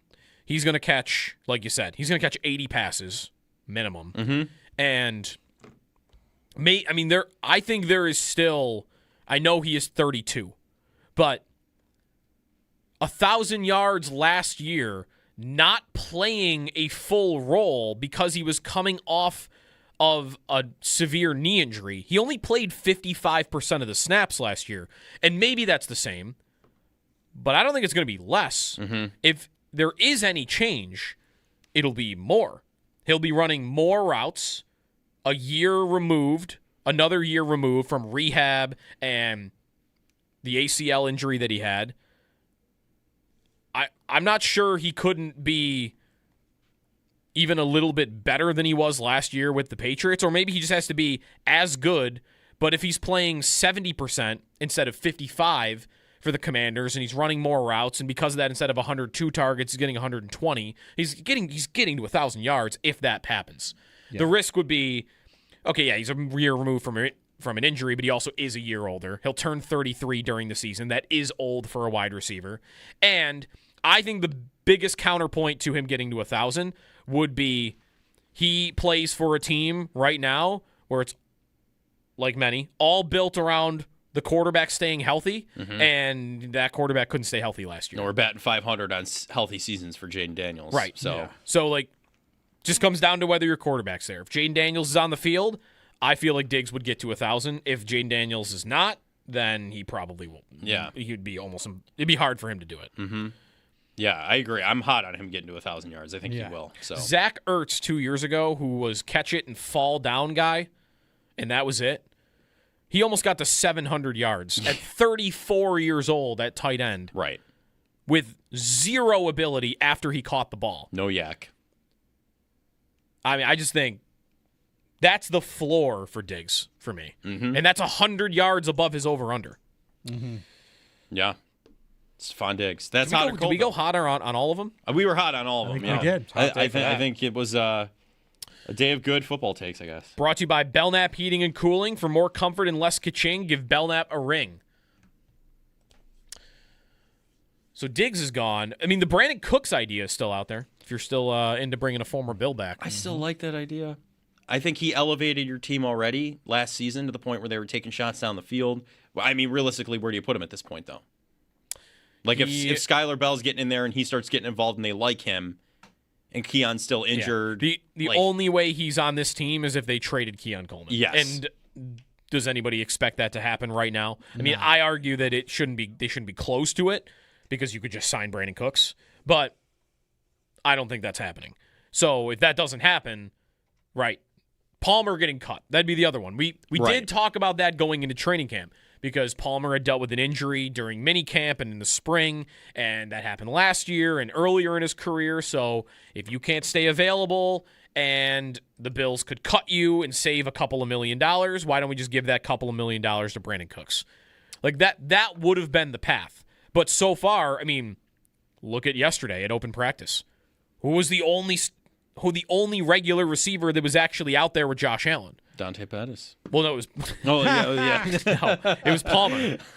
Palmer was the only one out there, and if he continues to be available and playing reasonably well enough, he's the guy that's going to play. Yeah. And if Palmer's on this team, I don't think Cooks is on this team. So maybe his career is over. Maybe he waits around and sees if the Bills have an injury, if he truly wants to be here. And like, hey, we get an injury before the deadline, so let's sign you instead to, $1 million. Right. That could be in the cards, but otherwise I think they've moved on to a point where they don't have room. No. They don't have room for him, and that's fine because we were trying to figure out with Sal earlier and yesterday too, like how many receivers are going to make this team in the first place. If Hardman is your returner, or am I scratching off a spot for a core special teams guy because another position is going to do that, and I've got 5 receivers that only play on offense. None of them really play special teams, so who's not getting a jersey on game days? Is Skylar Bell already a healthy scratch going into the year? Because if he's a healthy scratch, I certainly don't have room to add Brandon Cooks above him either. So Tyrell Shavers probably comes back at some point. Not now, but maybe by the end of the season. Just by playoff time, he's available to them, and he's getting a jersey. So I think receiver for me, as much as the 53-man roster still needs to happen and figuring that out, like the more interesting part to me is game 1 against Houston, who's getting a jersey? And I think right now I'd say Skylar Bell isn't. No, if Keon's healthy, he would get the jersey, right? Like that's what that is. Right, yeah. From the camp he's had, He's been better. We're not getting all the reports about how great of a camp he had. Like, I feel like he's been fine. So I would assume he gets the jersey. Same. The Giants have made a trade. Oh boy, nothing crazy. Oh. Offensive lineman for a late round pick. Falala, right? Yep. Yeah. Falala. They're the worst team in that division. They are, right? Yeah. The new favorite, we have updated odds on this. The new favorite to be the first coach fired is Dan Quinn. Oh, really? Of the Washington Commanders. Huh. Not Aaron Glenn? Not Aaron Glenn. That's still insane to me. Todd Bowles, then Aaron Glenn. Oh, wow. Quinn, Bowles, Glenn are the top three. Jeez. I mean, Dan Quinn, it is just how much run. He's an interesting one because remember, he was not their first plan. Right. They tried to hire Ben Johnson. Mm-hmm. They did. And wasn't Ben Johnson on a plane to D.C. I think, yeah. when he changed his mind? Kind of stiff-armed him. But like at the last second, at the buzzer, he did that. So then they hired Dan Quinn, who was a recycled coach who had been to the Super Bowl once and has been there 2 years. And the year the quarterback was healthy, they made it to the NFC Championship game. How much runway should that guy get? Right. Right. So last year was bad, but it was bad in large part because the quarterback wasn't on the field. Mm-hmm. They were injured everywhere, too. Is that the coach's fault? Like, if you decide it isn't, then you're not close to firing that guy, are you? Yeah, I mean, that's a guy that's been to a Super Bowl before, too, right? Like, as a head coach. With Atlanta. I would be like, I need to see him with another year of healthy guys before I'm ready to think about firing him. I kind of like him. Yep. And I think that's not. I think it's tough. You got to be careful with that because if you're going to fire a coach that has the track record that he's got, which is very good, I think you should be, aware of what you're doing and whether your injuries have more to do with it than your coach. Right. Potential Sean McDermott landing spot. Washington. Mm-hmm. Yes. Isn't he kind of Dan Quinn? Really good coordinator, really good head coach for a while. I was just about to say he's better than Dan Quinn, but Dan Quinn has been to a Super Bowl. Right? Yeah. I mean, Quinn was the defensive coordinator in Seattle when they were the Legion of Boom, right? That's where he made his name. Yeah, I think so. Like that's a track record. Why don't we take Dan Quinn seriously as a good head coach? Because he's defensive. Yeah. Is it because he wears a backwards hat? Yes. They might do it. Colin Cowherd will love I know. that I don't take. want to be As Cowherd I'm wearing here, a backwards hat. Yeah. but like, what is it? I don't know. He's a bro, right? Like he's one of the guys. Isn't that Joe Brady? That doesn't have to be right. That doesn't have to be a bad thing, though. Right. But I think that might be why he doesn't. It also is. We all know he wasn't their first choice. Right. We know they wanted Ben Johnson, and their fallback was him. Right. And he feels second rate now because of that fact. Like he wasn't a first. You know what I'm saying? Like I think that weighs into it a little bit. Other interesting first coach fired guys. I mean, if I were making a bet on this, I would absolutely be betting Todd Monken at 100-1 because it's 100-1, right. And that team's a joke. I mean, he's below Ben Johnson. Like, give me a break. Todd Monken? Yeah. I think it's because of what he inherited. I don't think they'll fire him after one season. I agree. I don't think they will either. But like that team could be a catastrophe and lose all of their games. And if they're 0-9 and he's a little wild in the media, and if he is saying weird things and they're 0-9, like him getting fired to me is not that crazy. It's not as crazy as Ben Johnson getting fired, and I get twice the odds. I'll do that. Sure. I kind of do think that he is a sacrificial one-year coach that's going to get fired. Like Mayo was in New England? Yeah, they're gonna like reset, and he's going to be gone. I think. What they're would gonna Jim draft Schwartz the guy be next doing? year. If they actually hire Jim I don't know, Schwartz. nothing better than this. You don't think so? It's too late on that. I think he hates them. Oh, he definitely hates them. Also, near the top is Kevin O'Connell. Yeah. And I bet if Kevin O'Connell was fired by the Vikings, he would be scooped up in a minute. Heartbeat. Without a question. It's like Stefanski with Atlanta. Stefanski. And Stefanski, Yeah. And Stefanski had the same rep. Stefanski was, you put any quarterback with this guy, even though it wasn't always true. Like, there were examples of guys in Cleveland that it didn't work with. But there were a lot of guys it did work with, and he got credit for that, and that's why, even though he didn't get, like, an amazing job, he got another job pretty quickly in Atlanta after. And he didn't have to wait. I bet O'Connell wouldn't have to wait. Maybe he doesn't get the best job, but I bet he would be a coach again right away. Also, Shane Steichen is very high in this list. I like that one a lot, too. I said this yesterday. The team I'd least want to be a fan of right now in the NFL is the Colts. I think you are in danger of having a bad year. You have a quarterback who had 7 bad years and then half of a good one, and he's coming off a major injury. You have no receivers. You're signing Keenan Allen, and if it all blows up, you don't have your first-round pick because you gave it to the Jets for Sauce Gardner. Not saying they have to be bad. I would just be really nervous if I were a Colts fan. That's the team I'd least want to be a fan of. Although Jets fans don't seem to have a positive experience. No, that often. I wouldn't feel great if I was a Steelers fan still hanging on to Aaron Rodgers. True. Bringing in McCarthy to be the coach. Steelers, though, I'm like, finally, like, I might actually be terrible.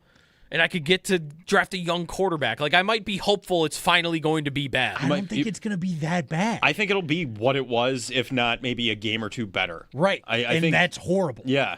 You're still going to be at the middle of the draft, everything. You're not going to pick 16th and not be able to get Arch Manning or whoever they want and be in hell. You'd rather be a Colts fan or a Steelers fan right now?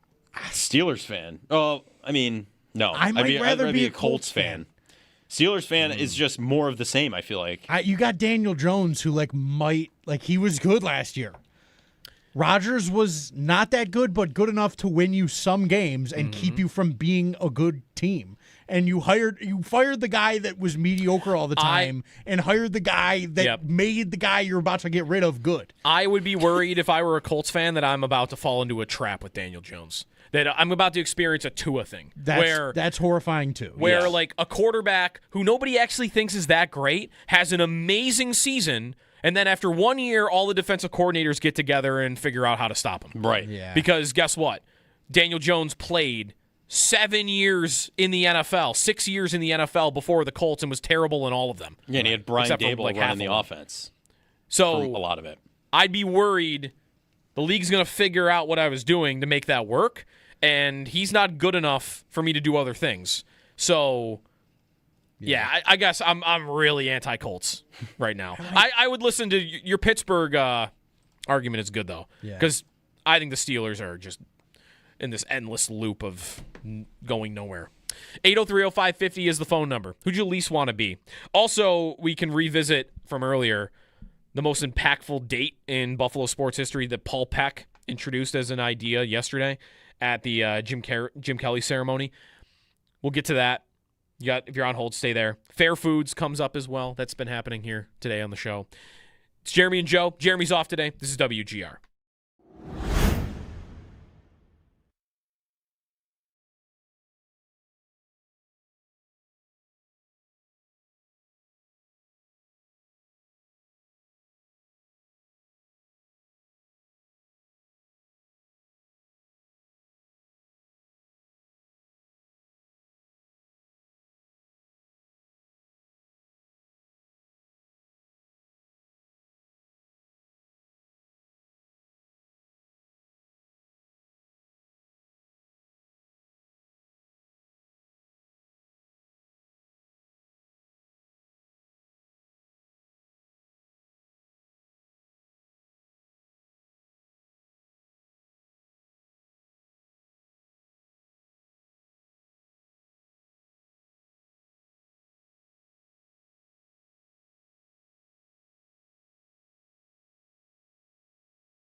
Caller 5 right now, it's 716-221-4WGR.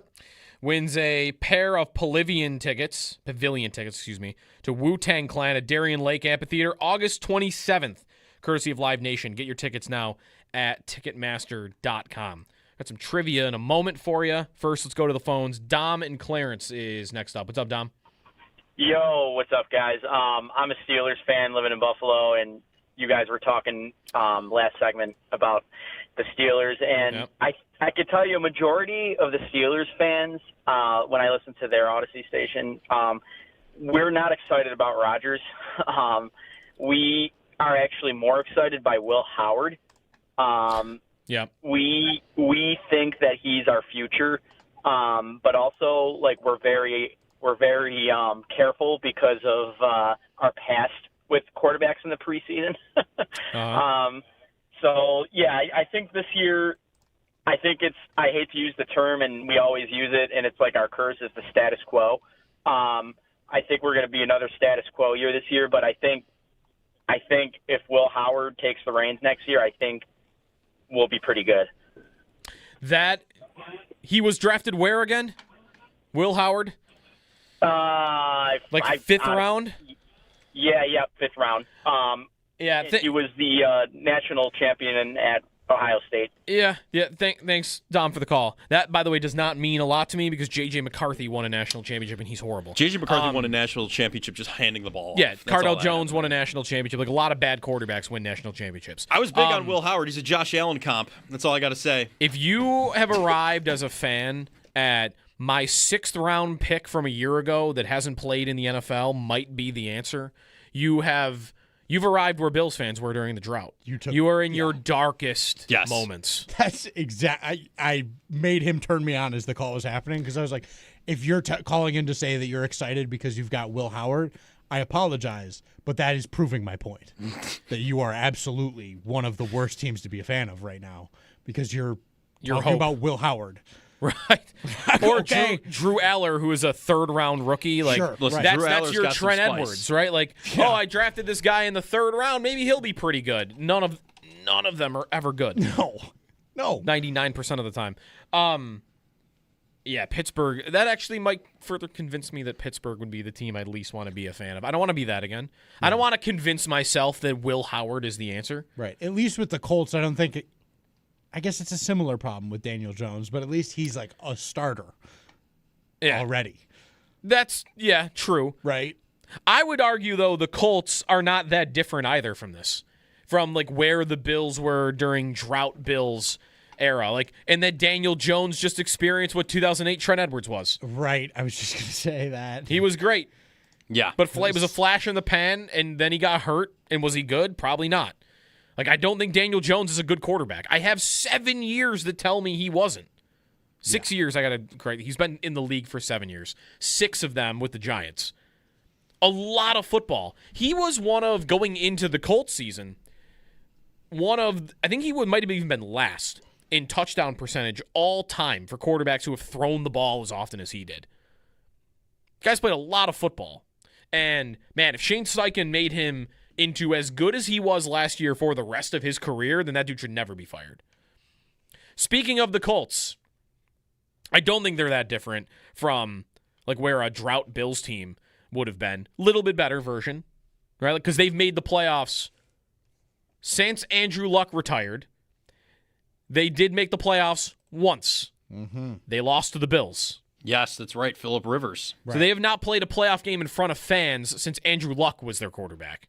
Can you tell me in that time, going back to 2018, that is 9 week 1 starting quarterbacks, and you have 8 different individuals. Can you tell me who the 8 are?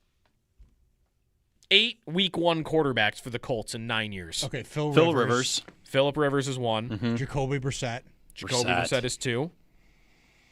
Daniel Jones, obviously. Daniel Jones. Daniel Jones is the only one of these guys to win his week 1 game. Okay. Wow. That's not great. There was a tie in here. Anthony Richardson start week 1 ever? He did. He's the only quarterback who started 2 week 1s.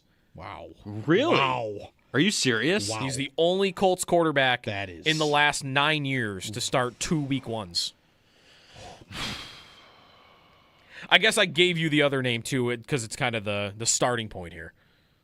Andrew Luck. Oh, Andrew Luck. Sure, Yeah, right. 2018 was the last one. Although 2017 was a different quarterback, but 2018 was Andrew Luck. Right. Okay. Easton Stick ever start? Nope. How about Wentz started there?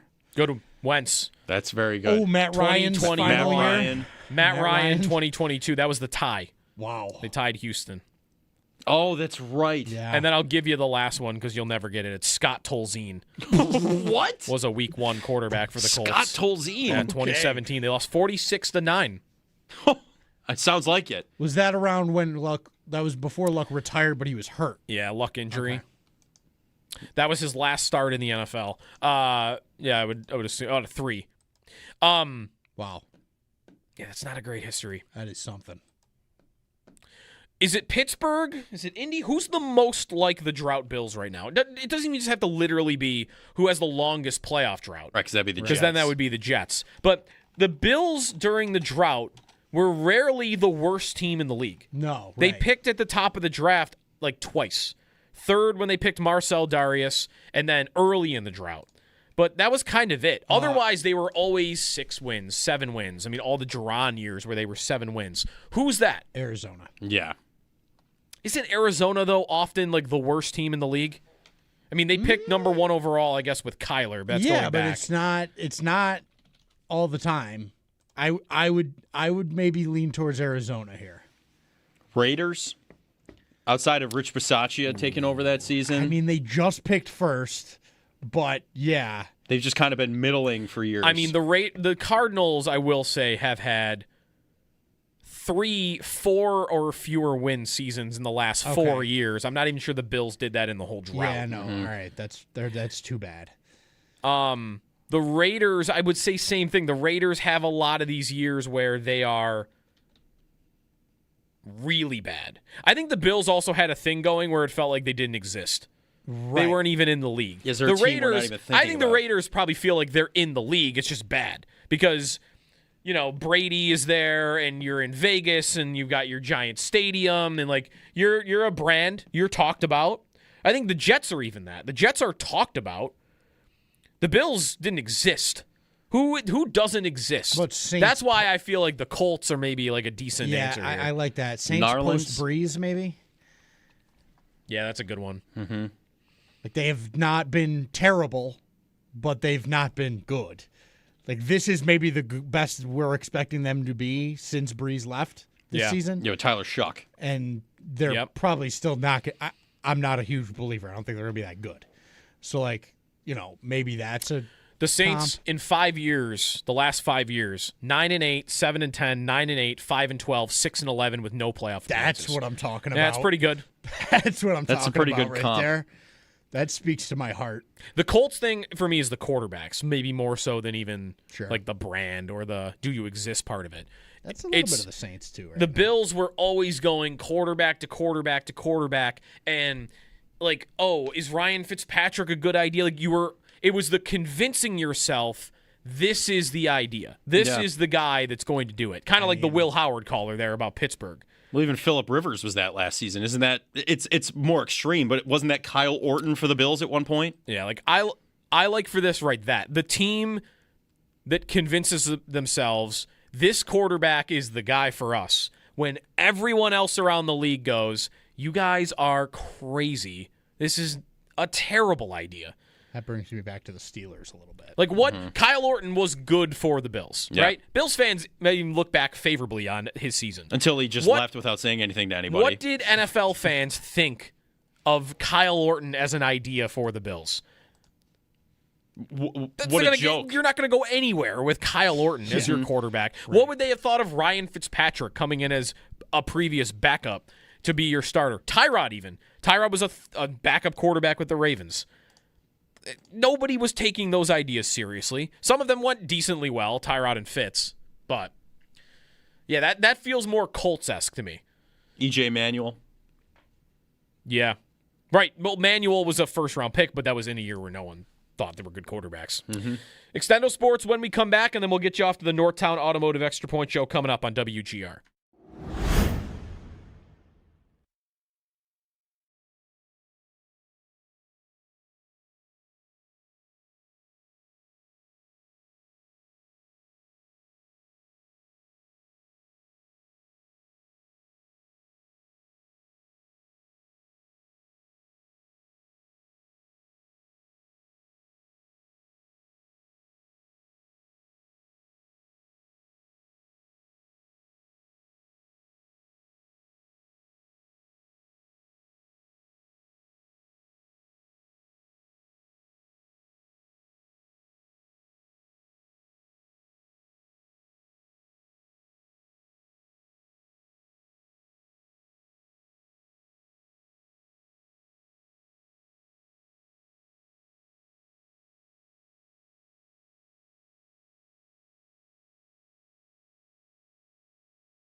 Caller 5 right now at 716-2214-WGR wins 4 tickets to Country Rising Festival at Outer Harbor Terminal B, Friday, August 28th, featuring Big X The Plug, Red Farron, and more.